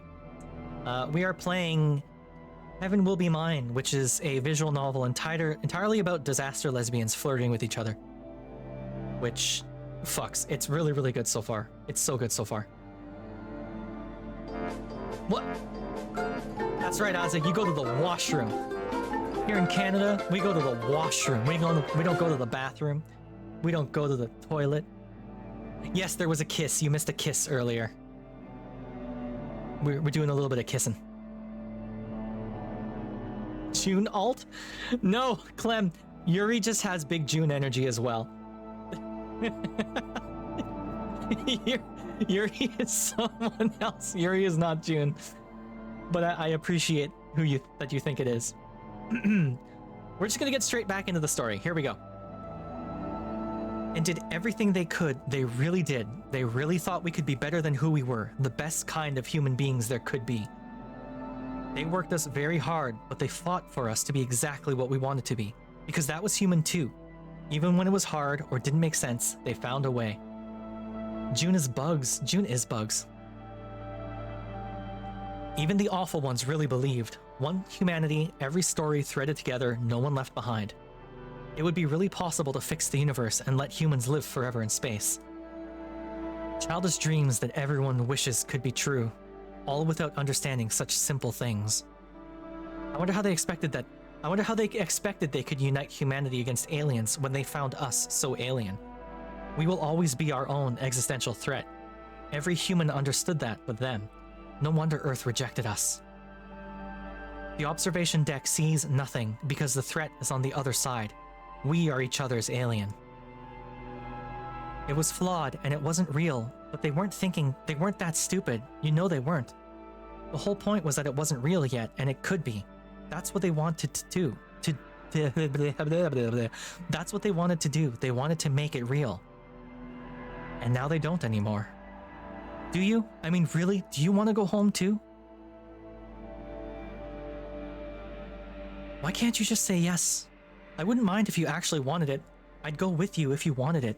But I'm not coming with you if you don't. I'll still fight. Thank you. I'm hoping that you win. But if you can't, I will promise this.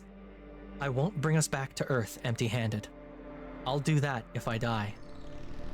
Whoa. The iris shifts. It still moves somehow, attuned to possibility. Maria Christium is looking fit to kill if it wasn't trembling. This colony is a place of unsteady gravity. You're not on sure footing here.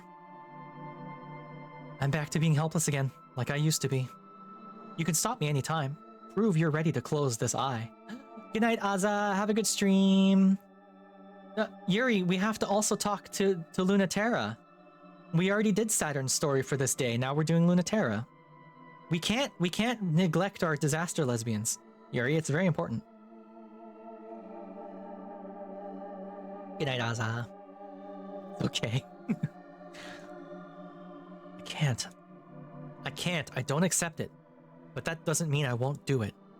I don't care if you'll love me one way or the other. It's too much. Space is broken, but I don't want to leave. Earth is terrifying, but I can't go back there alone. I have no loyalty either way. That's okay, Yuri. My memory is absolute dog water. I forget stuff all the time. I'm not strong like you. I just go where gravity takes me. You can hold everyone, but what do I do if I lose you? Your heart is full of everyone, but I can't watch you fight for the universe knowing how little you're thinking of yourself in it. Of course, I don't know what to do when fighting for you and fighting your dream are such different things. There's too much to do. Of course, I don't know what to do. I don't know what you want me to do. Luna. God, I can't remember the last time you cried. Oh no, I can. It was when you said you hated it here in space, and I told you should go back and I'll come with you. Those were such hard days and you didn't want to keep fighting. But when I said that, you started crying and I couldn't understand why. It seemed so simple a solution and everything you wanted, and I got so mad.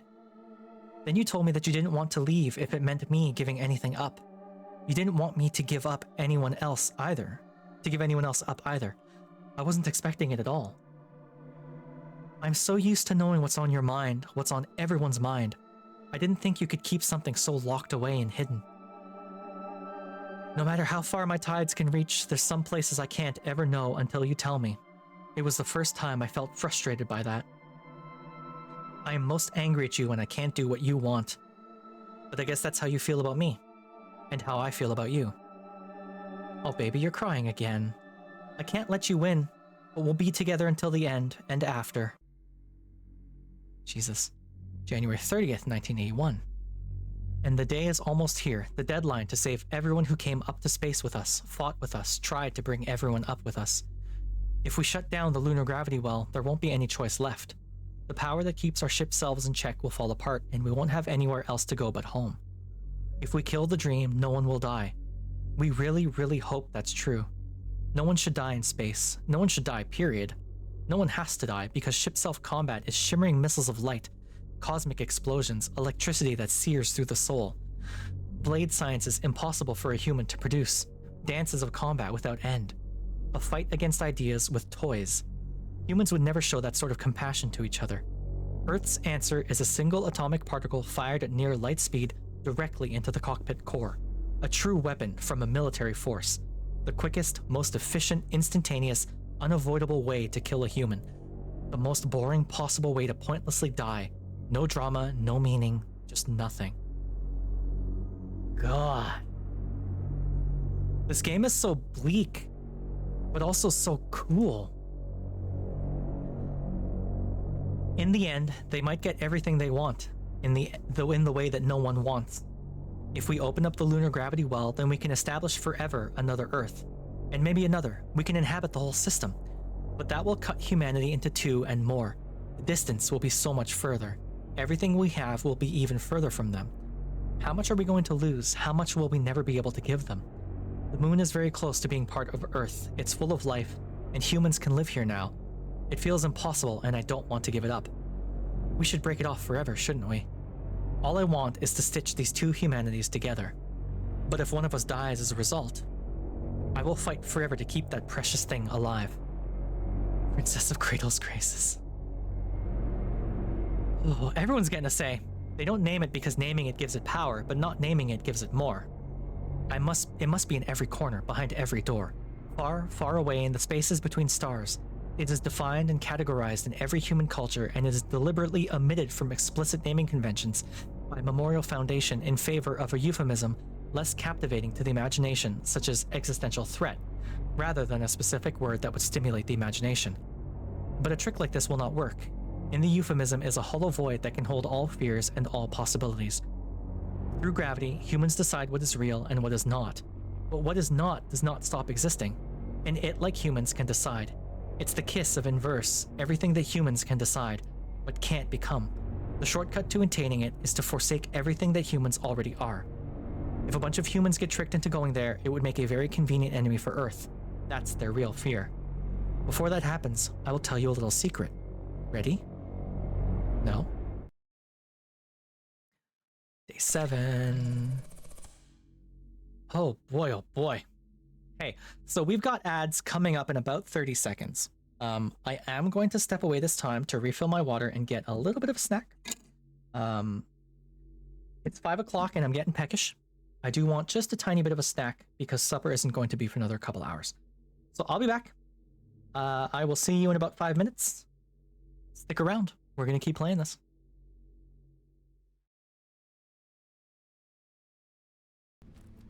Oh, didn't see me. Okay. I don't know if there's any hunters about.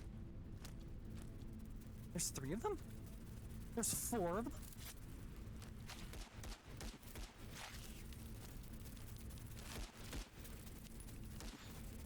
Ah, Jesus Christ. This is not super great. This is not. This is unideal. Ugh.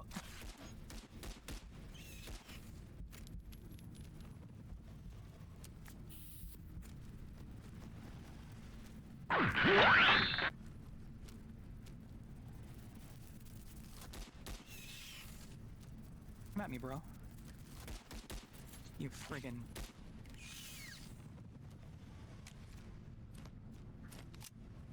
God damn. Do I have literally any other health things? Alright. We're playing this.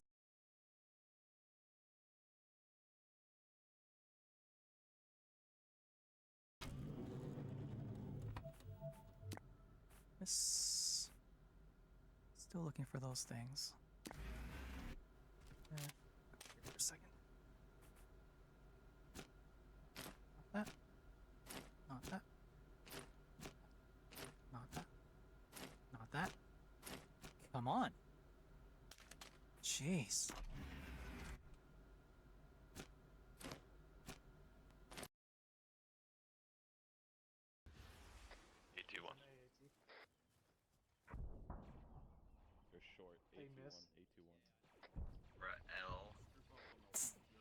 Whoa!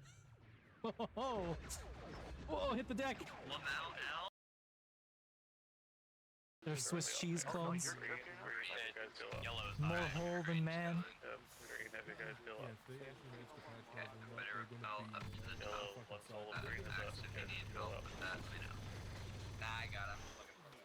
Yo, that droid got lit the fuck up. Yeah, I got it. Holy shit. I can't see anything. Let me move to your other side. Hold on. Stop swinging around. I think I see something that looks like. Yeah, just shoot it with what you think it looks like. It. Can I get a range on that? It's 200? 107. 107? Yeah. Okay, clear backblast. Yeah. Rocket, rocket, rocket. Fucking. Yeah. You got it. Oh, shit. Well, I got it.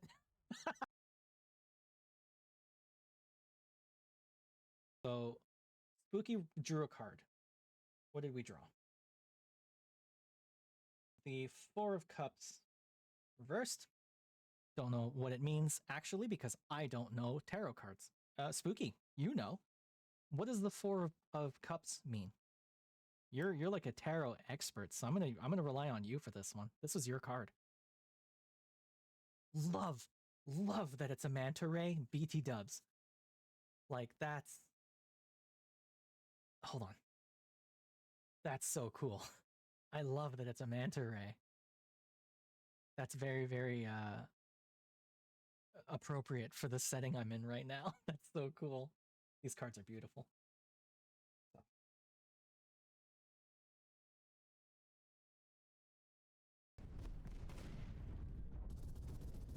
All right. We're good. We're good. Oh, we're less good. We're slightly less good. This might be a problem. Oh, what's the thing? What's the problem with rushing straight at the enemy? What could possibly... Uh-oh. What could possibly go wrong with that? Did I get him? Oh my god. Oh, it was a kill assist. Okay. It's not super... It's not inaccurate. I would prefer if you didn't, because we're about to go try and commandeer it. Why am I zoomed in so fucking far? Because there's people in front of you. Scroll wheel. What?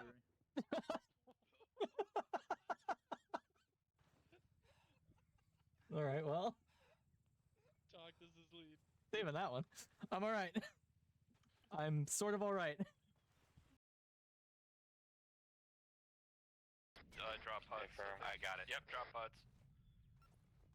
Code 1. Permission to take it in. I'm sorry. I'm sorry. It's Never mind. Oh, Munificent. You're inbound. I'd watch your head in my line. Charger said I'm gonna blow it while we're dealing with this thing.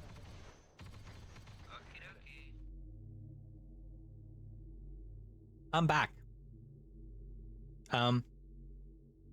I'm back, but I'm chowing down on food. I was hoping I could finish this before the ad break ended, but alas. In case anyone's wondering what I'm having pita bread and hummus. And yes, I know I say pita funny. I've already been told that I say pita funny.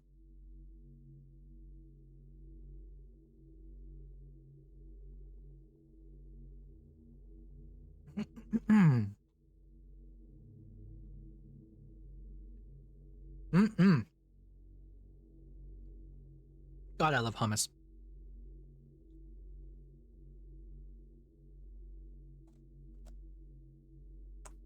What?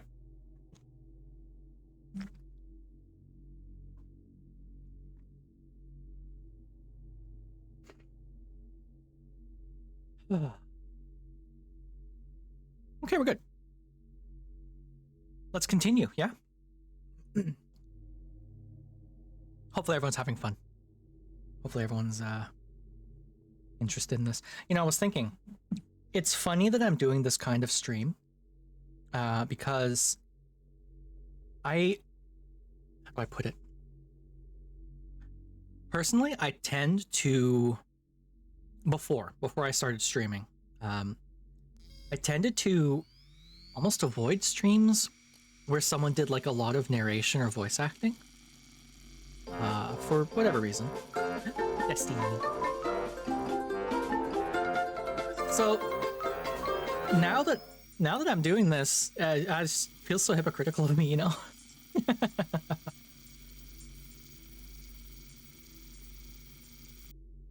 What are you getting, Nick? Lens Live 2D debut stream plans. Oh no, those are out of date.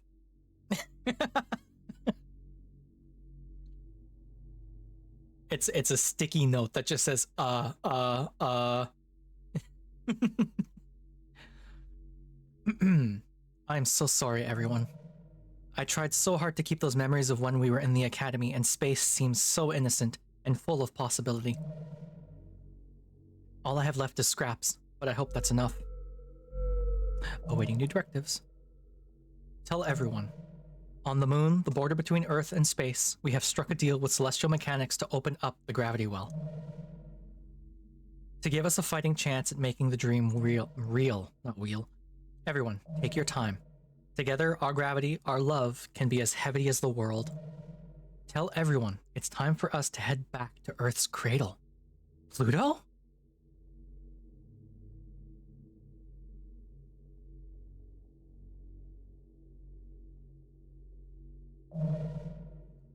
So we can say our last goodbyes. I see. Ah. Ready for launch. Wow. Oh god. Alright. Academy Director interviews.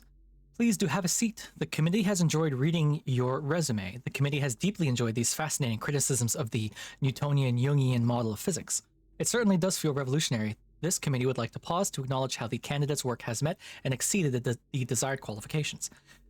And without diminishing the accomplishments of the candidate, the committee would like to express that its interest is more piqued by the candidate's interpretation of the existential threat. And the committee would invite the candidate to elaborate more on the implications this would have for managing cultural and colonization efforts in an administrative role within the Memorial Foundation space program, if the candidate would. The committee hopes the candidate will elaborate on the nature of what an educational program would entail. The committee is especially interested in the assertion of radical cultural advancement made possible without risk of existential contamination. The committee is intrigued by the refutations of the so-called scapegoat proposal by the program's current director on technical and theoretical grounds, as opposed to the usual ethical ones. And the committee invites your comment as to the end of the future of culture in space. Man, they really... A lot of shit happened. Pilot Program 1.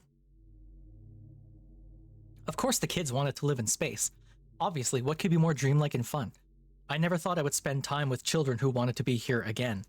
In the Summer Scout program, I taught the unwanted children of unwanted places. You know what that work is like.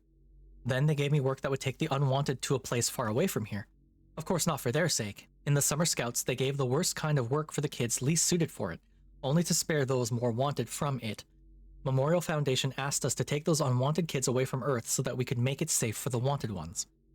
That's a duty I was ready for. We would have had to fight a long and difficult war to make space safe. But for that time, all of us, unwanted children and unwanted adults, would have something special that no one on Earth had. To answer your question then, I didn't have it planned from the start. I've always been very loyal. It happened over time, but it happened much more quickly than I ever thought. It wasn't such a far-off dream.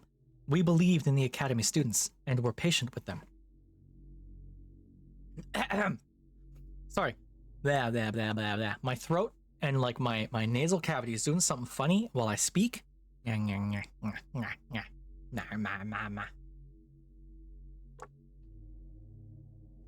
this is what happens when you speak too much. It wasn't such a far-off dream. We believed in the Academy students and were patient with them, and gave them an environment physically, culturally, gravitationally, as free from Earth's gravity as we could realistically grant them.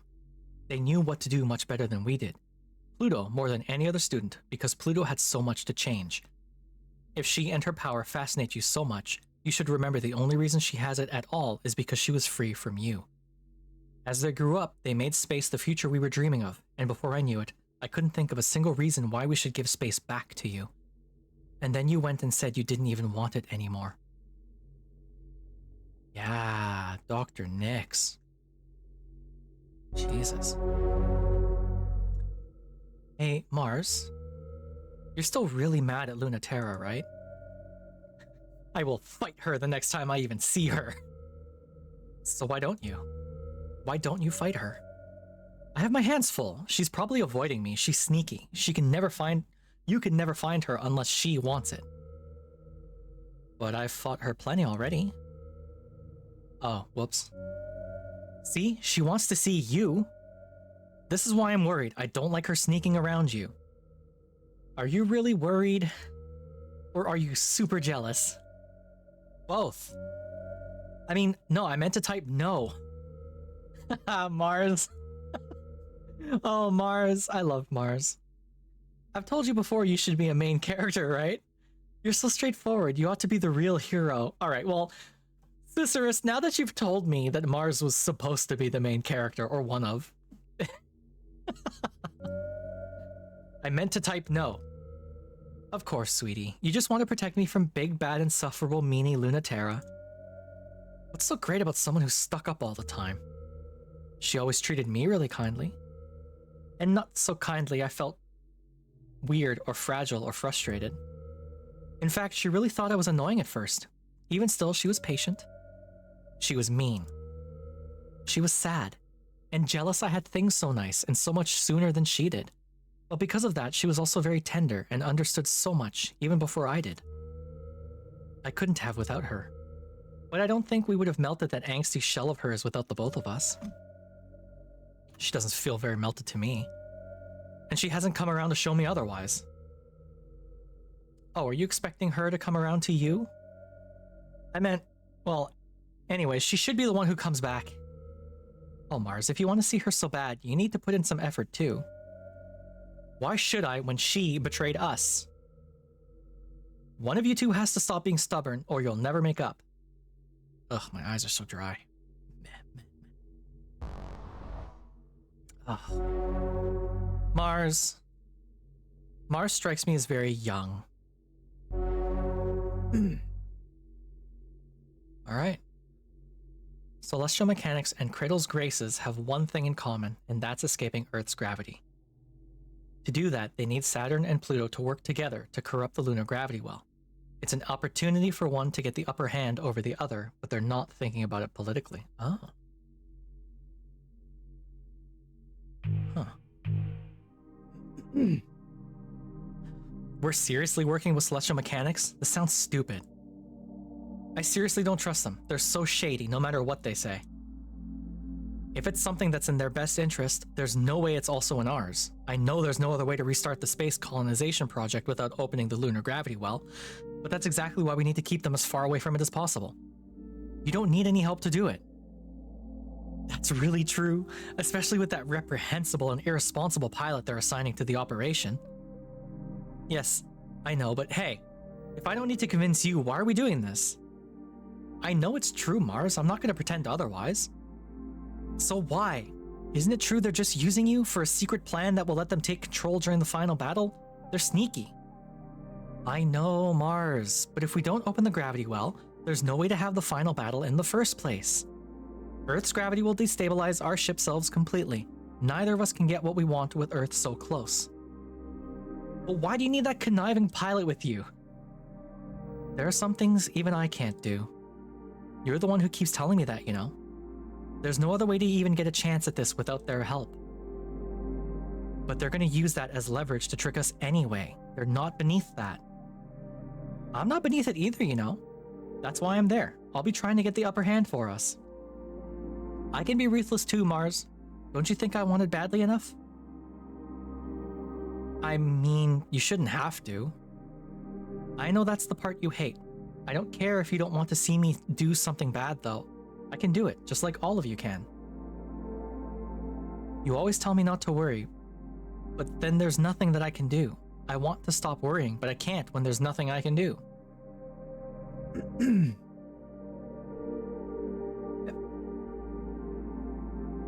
Oh, Mars, I really forget sometimes. You're really such a good girl. But just trust me, okay? Trust me and watch me, okay? It's all I ever need. Saturn tempts Pluto to fall in with her. Pluto tempts Saturn to entertain a silly dream.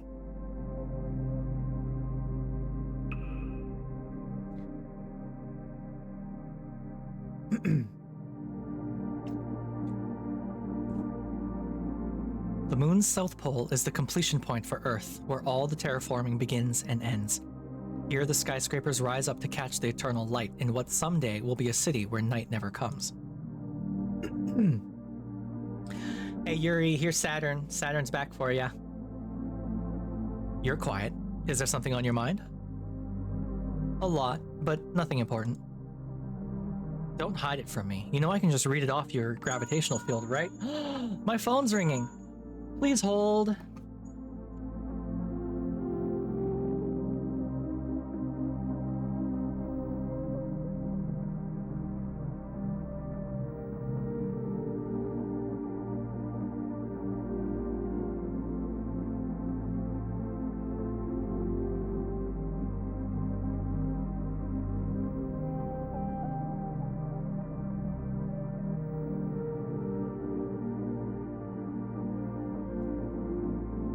Okay, I'm back. I'm back. You know I can read it off your gravitational field, right? Ah. Are you sure? You're never normally this quiet. Good to know even you can feel that way sometimes, but I didn't think it would be over this. The gravity well can't be that big a deal for someone like you to deal with. And I'm here too, in case you forgot. Feeling out the tides is deeper than mind reading, and not so literal, and you know that. That kind of mind reading is the kind every human can do, but few are any good at. What kind is that? Read my mind about it. Old. Are you nervous? No, I know exactly what I'm doing. I just wish everyone wasn't going to be watching us this whole time. I hate getting yelled at for no good reason. Getting yelled at. Blah, blah. Don't you have people who are a pain in the ass to keep happy? That's everyone in Cradle's Graces. Plus they love me, which makes it so hard. That's why I ditched command. I couldn't stand being pestered constantly by superiors who don't know what they're talking about. I don't have any superiors at all. What? Lucky? Why? Because I'm at the top. Excuse me? I'm the leader of Cradle's Graces, more or less. Excuse me? What? Why? For a lot of reasons, but mostly because no one else wants to be. Oh, Dr. Nix is in charge of most things still, but I do make the decisions. I mean, but why? We're as bad as Mars. This is why it's so hard to get anything done. Cradle's Graces is just full of contradictory, impossible to reconcile, naive, and disorganized feelings. Someone has to bring all of that together. No, stop. I mean, but why would you tell me that? I mean, shouldn't I take advantage of this? Oh, I thought you just wanted to get to know me better, not engage in any of that cloak and dagger stuff. You're crazy. Why would you trust me? I'm sketchy. No, you're not. You're obnoxious to your friends, but you work hard all the time for their sake. You bullied a certain taciturn ace pilot, not because you hated her, but because you wanted her to grow up and stop wasting her talent on moping. You're always tempting me to your side, but you don't care if I join Celestial Mechanics or not. Also, you asked me how I was doing, if I was nervous, and told me you're here for me on a difficult mission, even though you tried to make it sound like you were lording it over me. Irk. So what do you really care about, that you keep coming after me whether you win or lose? Not telling. That's fine, you don't need to say anything for me to understand.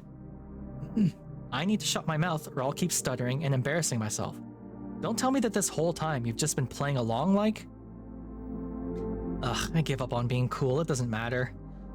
No wait, it does matter. I worked so hard to try to corrupt this good little pilot test brat of Cradle's Graces.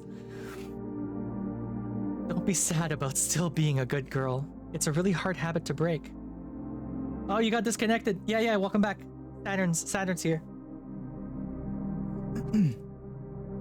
I'm the real fool, though. I saw right through you, and it worked on me just the same. I completely fell for it.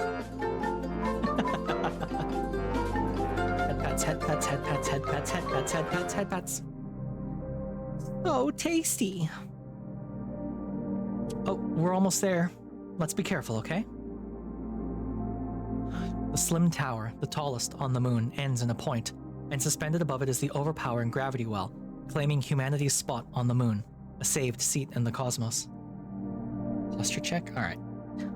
It'll fall inert to the surface when culture has so fully rooted in the moon that the planet will produce a true human gravity. Then this body will be no longer Luna, but fully and truly the moon, just as Terra became Earth when humanity was born there. Good job. Okay, I'm stretching.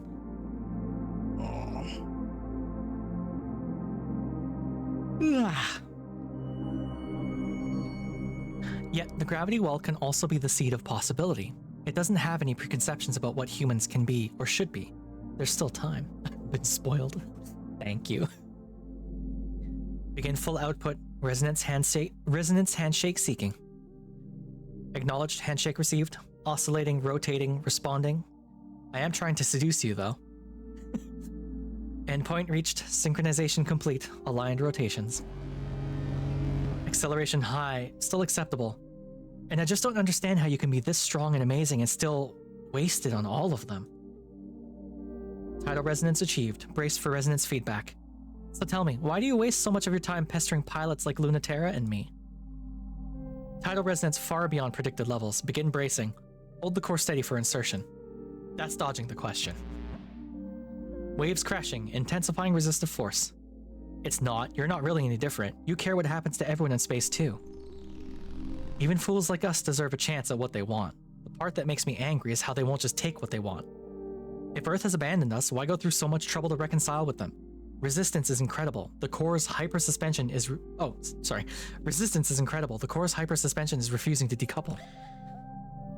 Maximum output. Bending space, culture, time. Dilating possibility.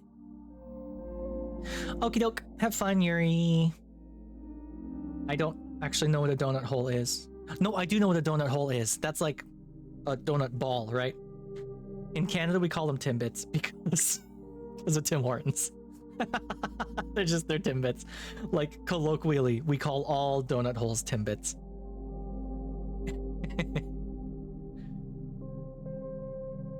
Leaving humanity behind out of spite, just to prove how much you don't care about them, makes it sound like maybe you actually do care about others.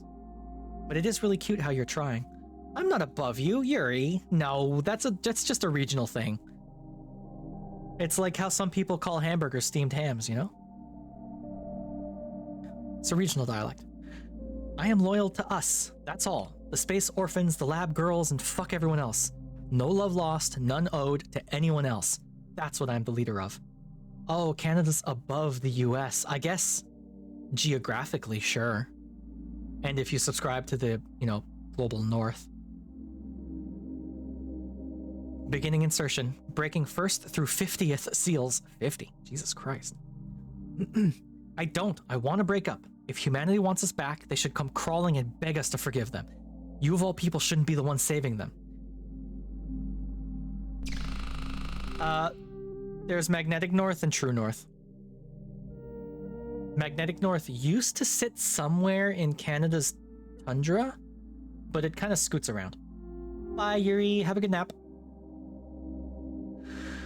Rapid destabilization. Action needed. Are you really okay with all of us in space having a chance at that future, but no one on Earth? I, of all people, know what it would be like to never have that. Breaking seals 50 through 1000. Requesting overload bypass permission. I'm not a good and noble person. My heart's not big enough. Sure. I will, Yuri. We're playing Vintage Story tomorrow, so it'll be a much more chill time. And there will be more than just me. Junebug will be there, and so will Azza. Tempting again. Fine, here's a real secret just for you, okay? Since you told me yours. I would never forgive the world. But if my master plan doesn't work, I'd follow you wherever. Bracing, gravitational output maximum. Thank you, really, Saturn. I wouldn't have had this much fun without you. Thanks for giving me room in your heart. Less dramatic status updates that sound like you're gonna die. Core pierced, heavy damage to upper arm, insertion activating. Sustained damage increasing, holding until countdown begins. For being so stubborn, even so, you make me falter just a bit. Just a little. I can't be that invincible. I'm just a little lab brat. Reaction confirmed. Are you ready for everything? Saturn, confirm Roche limit escape. Negative, it's messing up the math. Calculations keep changing. Immediate escape is necessary before the micro black... Immediate escape is necessary before the micro black hole is formed. Can't. Calculating. Focus on my voice. It's not time for you to join the inverse yet. Gravity like a warm embrace, and not just mine, wants you here. Back to your home and mine. All the equipment is destroyed. Both of them are badly damaged, but they're not dead. And the tiny black speck pulsing within the containment field, a strange gravity washes over the moon, and many things are possible. A leveled playing field, a new playground. What? Oh shit, it's happening. Susurus, you said there's only 8 days, right? So we're very nearly done. Ship self.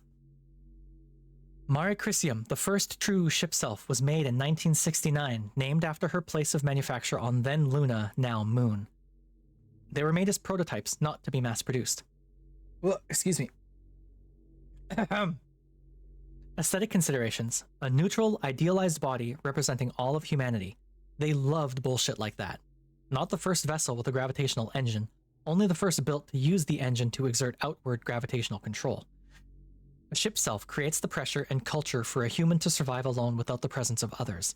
It's an unsustainable attempt to make a human function as a world. To make it sustainable, we have to become world-sized in body, thought, and soul. Encompass every self that has been, or will be, or could be. Its original armaments were extremely varied since they were a proof of concept, and it wasn't understood yet what form the existential threat would be and what sort of weapons would be needed against it. The tidal reactor can externalize, but it doesn't have any interior mechanisms for this, so it needs an equipment loadout, and even through the raw force, it is still unmatched by any mass-produced unit. It wasn't built with an effective way of using it. The original pilots had to bend slowly the default forms of their ship selves into their new shapes, and refit the ceremonial and theoretical weapons into ones suited for the existential threat, and eventually each other. In time, the shape conforms to the human inside. This, in part, confirms that specific theory. The human part isn't the ear, but the hole in the lobes for your earrings. Lipstick is real, lips are not, and we see the humanity defined in its gravitational output. Good lord. Oh, this game is so trippy. Mars, you were right. I am too strong. I'm afraid. I'm getting bigger and bigger, stronger and stronger. But there's still so much to do, and I don't know how to do any of it. What if I make a mistake? What if I'm too strong?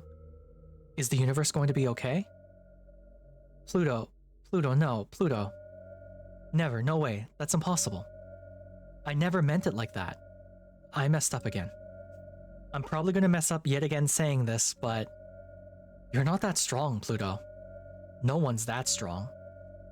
You know that even you aren't as strong as the Earth, right? You're not even any stronger than anyone on Earth, even in Kroon Macula. You were the one who told me to stop getting a big head about my ship self. Like, if I fell to Earth, it'd crumple under Earth's gravity. Any given human is 1,000,000 times stronger than that. Space just doesn't have any competition, so you're not strong. You're just stronger than a bunch of idiots. Oh my god. I love you, Mars. I keep telling other people that, but I never listen to myself. I can only hear it when you say it. You know, that sometimes applies to your love advice too. Hey, I am the one who gets to bully you about that. Take your advice then sometimes. I'll listen to myself when you do. Then you better get ready. You're not going to be ahead of me forever. Wait, am I a rival now? Finally, I'll defeat you. Lol. This really does have such big Discord energy. I kind of love it. Thanks, Mars. We saved each other again. Oh, okay. Oh boy, okay.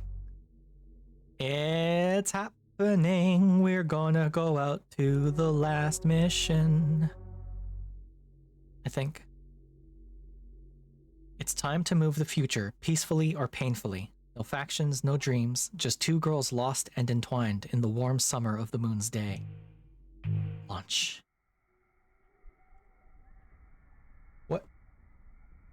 What are you doing here, Pluto? There's no mission. Are you going out? Just for a little while. Did you want to stop me? No, I'm getting a little better at not worrying about you. Even though you are. I'm trying, okay? Nyx is worried, isn't she? If you want to slip out for a minute, she'll be mad. I know. Especially if it's to see Luna Terra. I keep not being her perfect girl. She always thought Luna Terra was a bad influence. She's not wrong, I just want to try one more time. To bring her back? What if she takes you instead? Maybe that could happen too? Don't say that. I wouldn't mind. Maybe I don't want to be the one to lead anymore. Mars. Why is everyone so obsessed with me? Why does everyone want to save me? Why isn't anyone strong enough to actually do it? Why do they think I'm strong enough to pull them up instead? I'm nobody. You don't have to be strong. That's a lie. Of course I have to be strong. Who else is gonna pull me up? Even you don't know how. I don't have any talent. I don't have any skill. I just never said no. I can't. That's too much. I don't know how. I just couldn't ever say the words. So I just kept doing it, even though Hey. It's okay. It's not. Okay, it's not okay. It hurts. It's bad. You suck at making me feel better. Excuse me? Haha, I love you. Me too. Come on, go. Fight until we love each other. That's so perfect. Oh, lordy, lordy, lordy. Look at how pretty that is. Oh, I love this game. I should have played this game before. On the far side of the moon, there's still some part of the dead, empty, cratered Luna left. As the terraforming engines sweep in, they turn Earth's satellite to another part of Earth. Until that time comes, this place is free of Earth's pull. A place still perfect for a quiet moment to happen, in an empty clearing surrounded by weight and life. It's a perfect place for them to fight like ships do. The fighting that ships do, not the fighting that people do. Hey, Second Mirai. Welcome. Welcome. How are you doing today? Hopefully you're having a good one. Cat ears. In the naked sunlight and nothing else, Pluto looks so beautiful, spinning tiny galaxies with Chronomacula the way she was always meant to. Of all the prototypes she piloted over the years, none suited her like this. From the awkward and embarrassing creature she used to be to the woman who promised Earth there could be a new type of human. You're doing fine? That's good. It's Wednesday too. We're officially halfway through the week. There's only a few more days to the weekend, and then we can be free for a little bit. No longer the priceless tool of selfish adults, the pawns of space dreamers, the princess who can remake her body out of tidal forces and stardust. She's just Pluto. In the naked sunlight and nothing else, even in this worn and wounded ship, Luna Terra shines like she always has, even with the hurt she has. One way or another, someday or another, every girl bleeds. And her Mare Crisium suffers alongside her. The drip of her wounds spins like a red constellation in 0G. She's rusted, but some parts of her will never rust. The two of them have fought so much, so this shouldn't be a fight. With nothing and no one else to think about, there's no reason to fight. In the naked sunlight, for once, don't fight.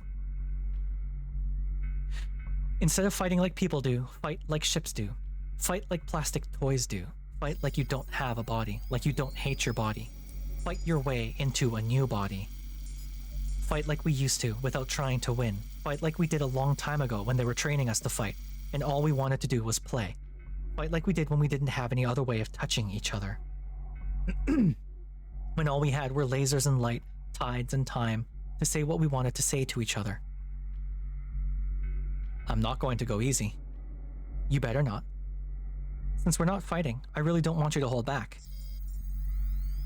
Luna Terra knows a thing or two about fighting in space. Luna Terra wrote the book. It's a kind of predictable story, so Luna Terra makes sure her enemies get sunk. You know this trick, don't you? You've seen Luna Terra pull it so many times. Fire off something to test the waters. Pew!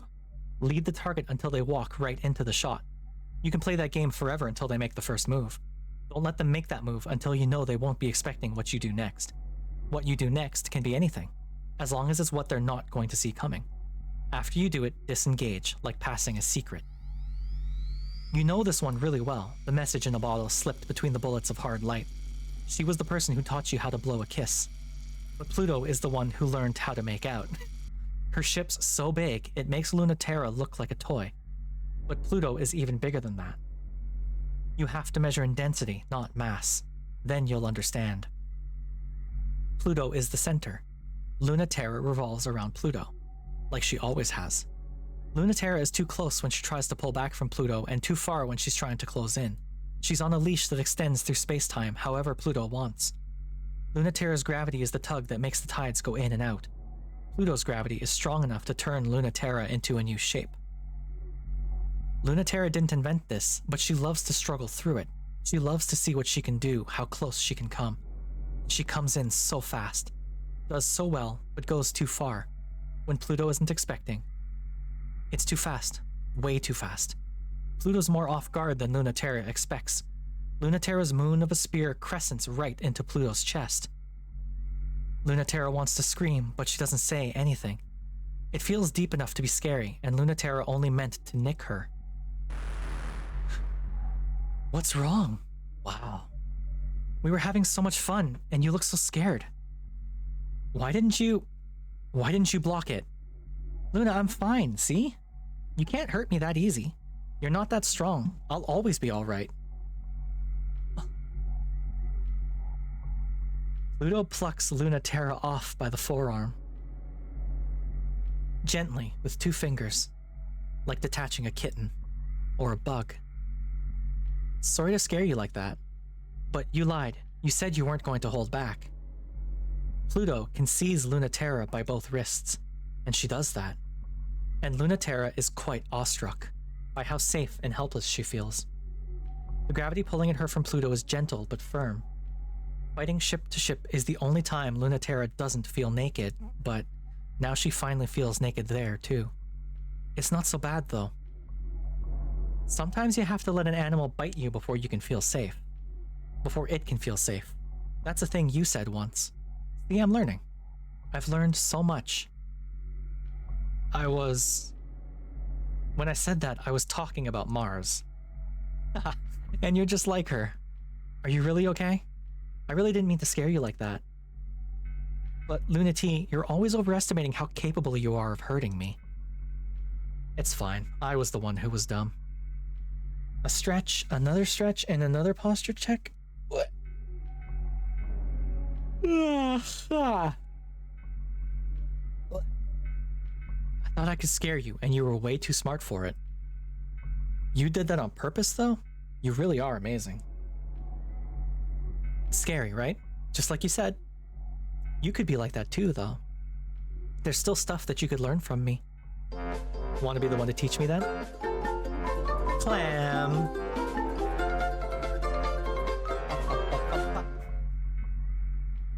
Thank you, Clem. I'd love to. Here, I'm holding you. Can you feel this? I'm trying. Aha, you don't have to try. It shouldn't feel like you're trying. It's either easy or it's nothing. You know, it's harder for me to take it easy than try hard. That's why you're so amazing. I'm so lazy. I never want to work ever, Mood. I'm always looking for the easiest way to do things, Mood. That's not true. It is. Then why are you so good at everything? I'm not. You are. I'm not, but I can't make you see it no matter how hard I try. I guess I should give up on trying to make you dislike me. Incoming message from Sikamurai. Robots have water cooling, right? Right? Hydrate meow. Okay, fine. I had a hydrate redeem and I got rid of it because I'm constantly drinking. I go through maybe 2 liters of water every time I stream.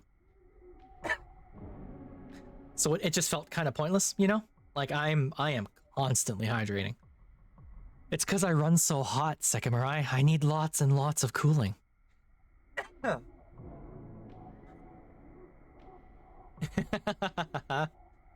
That's cute. That's a good idea, honestly. I could do that.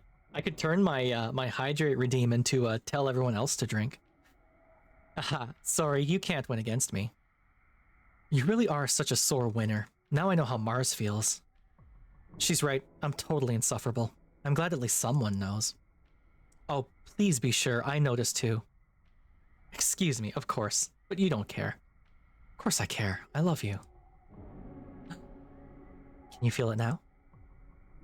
Can you feel it, Mr. Krabs?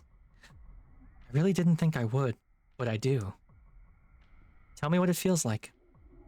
It feels like you're holding me. What's it like when I hold you? I don't know. Am I imagining it? But I can't be. It still feels like metal. I didn't think it would. But it also feels tender, exactly like it would if you held me on Earth. This is why I'm not as strong as you. If I really thought we were never going to get the chance to touch, I don't know how I could stand it. Why are you holding me so tight? I'm feeling smug. Now look, who's the one caught now? I guess I lose. You totally lose. Don't tell anyone. Are you kidding? I'm gonna brag about this for the rest of my life. Day 9. Cicerus, I thought there was only 8 days. We did it. You did it. I can't believe it. Pluto, you're there, right? Pluto, can you turn on the monitor? Not right now. Hi, Dr. Nix. What can I do for you now? More powerful than I ever imagined, and I was never optimistic. But you've made me more optimistic than I could have ever have imagined. That alone has me believing truly it was worth it. And yet I've never heard you say it, have you? I've fought so hard every day for it. Of course it's worth it. But you don't say or express a certain kind of joy in it. Have you noticed that? But it's supposed to be joyful, isn't it? I'm proud. I'm holding everything, even though it's very, very hard. My heart and soul is in it. Isn't that obvious? What's wrong now? No, but not like that. It was supposed to be a joy. You're feeling guilty again, aren't you? I told you there's no need for that. It's not helping. And I don't need it. Instead, I just have to reassure you all over again. That's more work for me. Let me just rest instead. Then I'd be happy. No, it matters. Don't you understand? There can't be a sacrifice one for the other. Happiness for everyone and no one left behind. It's supposed to mean no one, not even you. That's... Happiness for everyone and no one left behind is a line from Roadside Picnic, isn't it? Or it's very similar to a line from Roadside Picnic. You're the one who taught me everything. Maybe you should have taught me what that was supposed to feel like. The Cradle's Grace's fleet is small and weak, and they're desperate. With the dream of space dying, there's no time left, no chances left. The decision has already been made. Humans don't need space. It's one thing to go home, another to leave forever. Both of those are just up to those of us in space. Neither of those require the strength to pull humanity from its cradle. That's a strength that no one has, and no one should even pretend they have the strength for it. With all of Cradle's Grace's hopes and dreams, Pluto will still try. The pilots bow out as the conclusion of the conflict becomes evident. No, it is now truly a war, because the autonomous military units have been arrayed against her for her transgression. This is no longer a fight between the humans of space, but a war with the Earth. Whoa, the autonomous units ready their weapons, and in unison, they fire to kill. Pew! As if. Their trajectories bend away from Pluto. Blushing at the sight of her, they refuse to meet her gaze, as expected. Prune Macula will convert the gravity well directly into the space and time and culture necessary for the future, and they will steal that future from her piece by piece by piece. This is unexpected, but not unprepared for. So, Wave 2. Wave 3. Wave 4. Wave 10. Wave 36. Wave 150. Wave 460. Wave 1000. Wave 4569. They know she's not invincible. They know her real truth, that no one who loves her can see. They have the patience and power to take it apart piece by piece. They will strip her down atom by atom if they have to, until she loses mass and gravity and becomes only a real girl again. Oh, that's the message. Happiness for everyone, free of charge, and may no one be left behind. So it was a Roadside Picnic reference. That is very interesting. Right?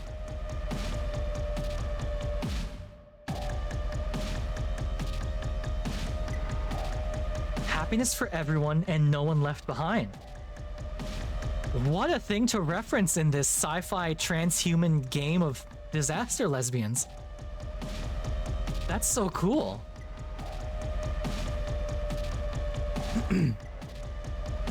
Pluto wouldn't mind if they were trying to kill her, but they have a much more important thing to kill: Cradle's Grace's future. The future of humanity as we know it depends on it. For that, they'll annihilate hers without hate, with only human efficiency and uncomplicated thoughts in mind. Join us or leave us. Only through an autonomous proxy can Earth give up on the inexhaustible empathy of the human soul. Only through a proxy can Earth divorce itself from the longing that Memorial Foundation had fought on behalf of, to value their own life above all else. They will do anything, everything, to protect themselves from death, especially at their own hands. For ship selves can only change others and never kill, but that is the fear of Earth above all else. Could be a coincidence, could be. The flawed, pathetic conscience of humanity, playing catch-up to its own mistakes, doing more harm than good. So heavy, even Pluto can't bear it. How can she not respond to their pathetic, self-deceptive, self-destructive feelings? How can she say no when they need her so much? She can't. Acceleration tearing through space-time, crashing through the autonomous units at impossible speeds. Solid light, white and gold, bent and bleeding lance. Lunaterra understands, over many years, after much training and teaching, with dynamic technology, how to speak the word no. And her spear can write it, and it does. Sorry. You really should be. You really don't have any mercy. You really need to learn how to hold other people's feelings. I'm sorry for not knowing a better way to do it. But I'm not sorry for doing it. Yeah, but I'm not sorry for doing it. I don't care how they feel, I just care about you. The autonomous units fall into disarray. They don't know how to match her speed. Lunaterra rejects their attempts to comprehend her. You're the worst. What am I gonna do with you? I didn't even want you to do that. Sorry, I did what I wanted to. You'd do the same for me, even in my foolish future. If they can pull on her empathy for Earth, they can also tug her desire to be free. And celestial mechanics has so many ways. This one is called Eversion Impulse. Iapetus despises fighting. He never wanted to develop the ship selves. He would prefer a simpler and less vulgar solution that didn't require bodies at all, of any kind. He's the first betrayer of celestial mechanics' dream for a new kind of body. But he understood it because everyone can understand the dream to leave these bodies. And that was the name he gave to the instinct that drives humans to abandon what is for what could be. The inside-out impulse. There's still time for his master work. Pluto can be that linchpin if she's pushed far enough, and the gravity well's short-shelled radius. It's not Schwarzschild, it's Schwarzschild? Radius expands to the point at which she cannot escape. Past the limit at which points human can no longer exchange information. Past the limit by which it becomes impossible to regard each other as human. Iapetus loves win-win scenarios. Humanity's discarded children will be free of their obligations to be human. Humanity will have a physical, unified enemy to chase through their pursuit of space. And Iapetus will have sown the seeds of a single, binding, unified culture theory. Fuck this guy. A white void that will bend the universe to a single set of physical laws. A simple process of automatus drones injecting degenerate mass into the gravity well is all that is necessary, as long as Iapetus holds Pluto off personally in his Roncesvalles Terra. He even has a plan for Saturn should she choose just this moment to betray him. A perfect plan. Fuck this guy. Like deactivating my access permissions remotely through a backdoor. Overwhelming me with the mass production String of Pearls series. Everting my gravity reactor through the Roncesvalles Terra's albedo separation system. Oh, and even more plans than that? You're really so predictable. Oh shit. Of course you'd have a solution for every contingency. Unable to find backdoor. You're so stupid. I don't have to outsmart every single one of your genius ideas. Sortie orders are fielded for String of Pearls Series 01-13 or 1213? Probably. Roncesvalles Terra is designated as their primary target. Just one of them should be more than enough, but I really thought you deserved their full attention. Hey, Pluto, unlike LT, I'm not even the slightest bit sorry. It is extremely dumb to fight for a stupid future all by yourself. So thank me from the bottom of your heart for coming to believe in it with you. Praise me for obeying what you never asked me to do. Love me for believing in you. Of course! I really, really do. All my love and thanks and praise is for you. I won't even pretend to be mad at you. Not like Lunaterra then? I am still connected. We know. We know. Back to the topic at hand. It's the final battle, Lunaterra. There's no room to retreat. Oh no, so bad for her. We really should. You think the end of the world is enough of an excuse to change the subject? It should be? It won't be the end of the world. The gravity well is open, but it's not sustainable for long. Whatever you're planning, you need to do it soon. You are both so precious to me, and you should know that even together, you cannot stop me. Fuck. Hey, don't just fucking dot. Thought you were gonna convince her. What a good line. I have to do this because I believe in it too. But Dr. Nix was willing to sacrifice the Earth, and I am not. No matter what it costs. Cradle's Graces never wanted independence for space. They wanted all humans to embrace it. The solution is to destabilize the Earth's gravitational field until human life is no longer possible there, and force adaptation to space. Whoa. Saving humanity against their own will, maybe, and destroying yourself in the process. No way. Nix doesn't know what she's talking about. You're throwing yourself away on a dream that won't come true. And you were chiding me for not going in on my own future? The possibility lines have closed. There was no chance of a good future since before we started. It's too sad. That's why I have to stand with Dr. Nix's dream. Humans deserve some kind of real hope, and this is as close to it as I can offer her. Well, how mad will you be at us if we stop you? I'd never be mad at you, even if I could. But for humans to be caught halfway between space and the Earth is the worst of all bad futures. It will split us in half, and that will mean war.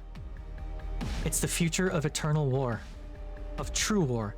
Not this, where zero-G keeps our bodies immortal and unrestricted. I mean, if we really did declare independence from Earth, wouldn't they see how cool we are and come up anyway? It's their choice, you know. You can't make it for them. That's their problem. You two really put up a fight. For a moment, I almost believed you. I really thought you might be able to stop me. Maricrisium's spine is broken. The string of pearls is subdivided into so many components, its reassembly time is weeks out. Can't blame us for trying. Wow. I wouldn't have been able to do anything else. I really hate this. It's time to... The interfacer is... broken? Thank God, I thought you missed. You didn't make the shot easy. I can't control the lunar gravity event anymore. I don't know what's gonna happen. What can I do? Sorry, we didn't think that far ahead. We just wanted you to decide. Not Dr. Nix. If you can't have everything, what is the thing you really want? I don't know what kind of future we're gonna get. I'm not working with much. Anything you do is fine if it's you. Don't listen to her. Just figure out something that doesn't suck. The paper. The three compress, redivide, expand. The simplest childish thought grasps Pluto, bubbles up within her, and she says it before she can stop herself. I want us to be together forever. In our beautiful shapes in space, free. With everyone. Of course, it is impossible. Not enough people will believe in it. Earth is the primary body of the system, and the medium point between our gravity and its gravity is still deep within the Earth.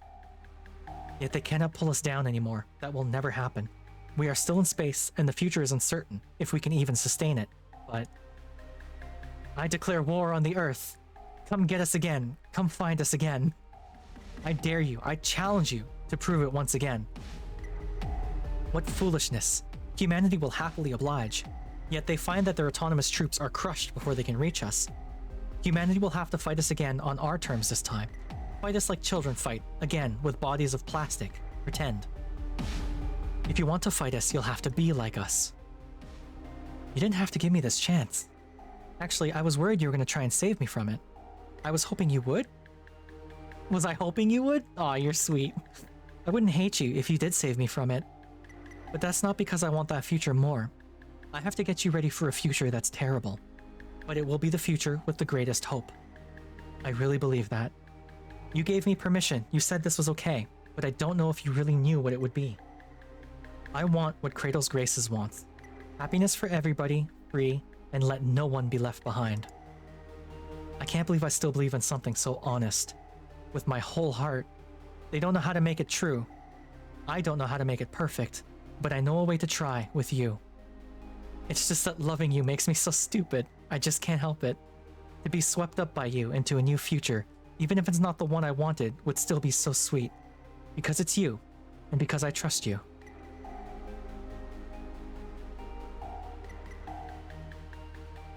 There might still be more today. Let's bet against that. I'm tired. They'll catch us off guard. So stay in your ship self. You want to laze around still in your ship? Why not? Does it feel as nice? It's different, but it's better. You can't feel anything? You've still got a lot to learn, Ace. Maybe I do. Let Pluto teach you. I'm taking a nap. Nah, you're helping. I'm tired, shut up. So she says, but when she stretches out on the yellow-red carpet of Venus's jungles, she doesn't go so instantly to sleep. There's room for both of them on Pluto's lap, which is an advantage of living in your ship self. You can do things that you normally couldn't, even if other things are harder. Harder doesn't mean impossible, it just means you have to work for it, to figure out how to make it real, learning a new language that your new body speaks. Moments like these are rare since we began a war against Earth, though we're quick to remind each other it's not really a war, the way that wars used to be. Not the hard clash of steel and lead, but the pliant pressure of plastic and light. Venus's heat melts their metal before they can make it here. When Earth wants to fight, they have to send softer bodies after us. The punishment we deserve for being unable to reconcile is this half-real solar system. The forests are still struggling on Mars, but we're trying hard, and the jungles of Venus are growing so nicely, except they're too wild to give us room. The silicate mosses that grow along the rings of Saturn allow for a very fragile, delicate sort of life. I've got ads coming up in 10 seconds, I'm sorry, I'm not gonna stop them, because I can't. We love these places anyway. They're becoming more and more like home. All we need are more of us. And they come, descending in waves, trying to take us back. We beat them back every time, and sometimes one or two look around and decide, I'd rather stay here. And then there's more of us. Sometimes they succeed and take one of us back home. That's just as fine with us. We should go where we wish, live as we wish. And if our sisters get taken home, they bring a small part of us back to the Earth. That can't go unchanged. Like Pluto always said, this future no one wanted is the only future that leads somewhere. A future she couldn't hold and still can't hold. But she doesn't need to. We are holding it with her. We are holding it together. All together, we can hold this future. Earth isn't ready to accept us, and we're not ready to forgive Earth. That's okay, we don't have to be. Let's just fight about it. Let's fuck over it. Let's break up and get back together again over it. If we lose on the terms we set, and that proves our point, so haha, we win. If you hate that logic and think it's stupid, come over here and mess me up about it. Come here and make out with me about it. Ah, the ad started right when I read the funny line. Damn. Beat the game. Oh man. What a cool game. Oh. What a good game this is. Jesus. Ah. I want to play it again.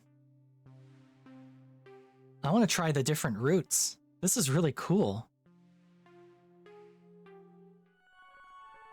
Heaven will be mine. Yeah. This was really cool. I quite liked this. So we got ads for another 2 minutes. I'm gonna let them run down. Just cause it's only a couple minutes. We can wait. While I read. Oh, yeah, I got tons of time. Raise my kombucha to you. You know, I've never had kombucha. I've just never had it. It's not a thing I've ever tried to drink. My local shop sells it, but I don't know about it. It's a fermented drink, right? Or something like that.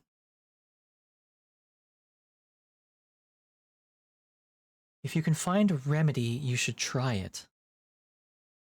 I mean, yeah, I can try to seek it out. I genuinely don't know what brands my local shop has, so I can check that out. I can try and figure it out at some point.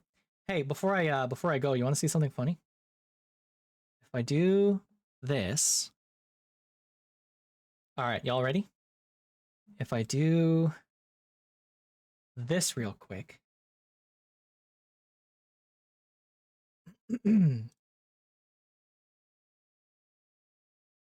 I'm setting something up. Okay.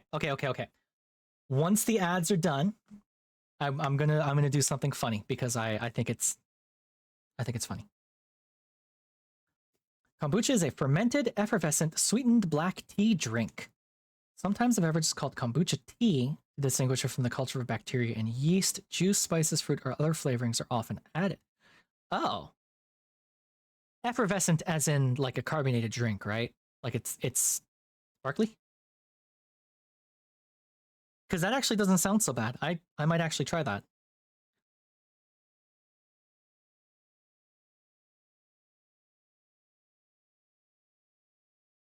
If you dislike it, you can whisk it out. Okay. Yeah, I can't drink carbonated drinks. I'm a big baby. All right. Here's something funny. I want to put myself up here. And you want to see how many of me we can get on the screen? Here's another one of me. And another one of me. And another one. And another one. So many Lens. Hi everyone. My name's Len. I have many, many bodies. We can get more. We can't actually. This is all I have set up. This is it. I'm sorry to tell you.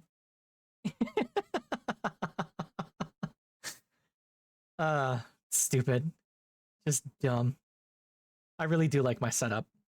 As it's just so much fun to play with, you know?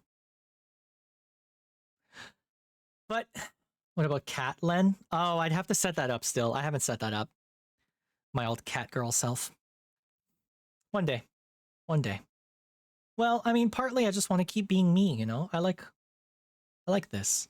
I like myself. I'm very cute. Big fan of myself. You know? I want to be smug about it.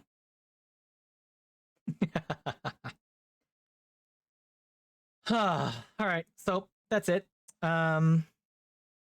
Tomorrow, always be myself, absolutely. Tomorrow we've got Vintage Story with Aza and June. I see no reason why it should be cancelled, unless June gets very unlucky again and gets struck down by a migraine, which is what happened last week. Fingers crossed that doesn't happen. Not because that would mean we'd miss out on Vintage Story, but because migraines suck. I suffer from migraines. I know exactly how it is.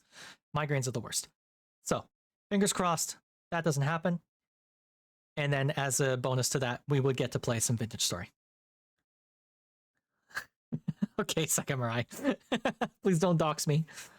So if you like Vintage Story, if you like hardcore Minecraft and 3 or 4 friends being nerds with each other, then come hang out. We can play, we can do stuff together and try not to die because winter has arrived and it's bad. It's already kind of bad. We're gonna raid out to someone. Let's find out to whom. To whom will we raid?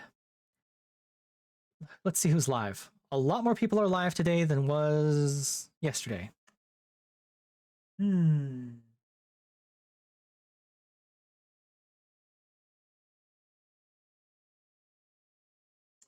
Let's see.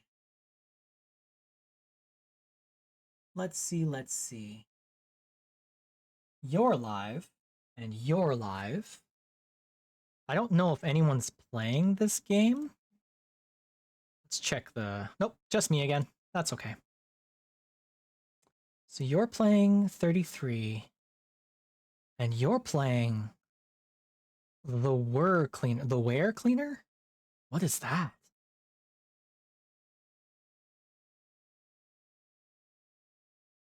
Okay, this one looks funny. Let's go to that one. So we're gonna raid out to Aurora. Thanks, Sakurai. Thankfully, I tend to get ocular migraines more than anything, and we don't get a lot of pain with them. Something like that. All right, raid is live. I will see you all later. Have a good one. I'll see you tomorrow. And thanks so much for hanging out with me. Bye, everyone.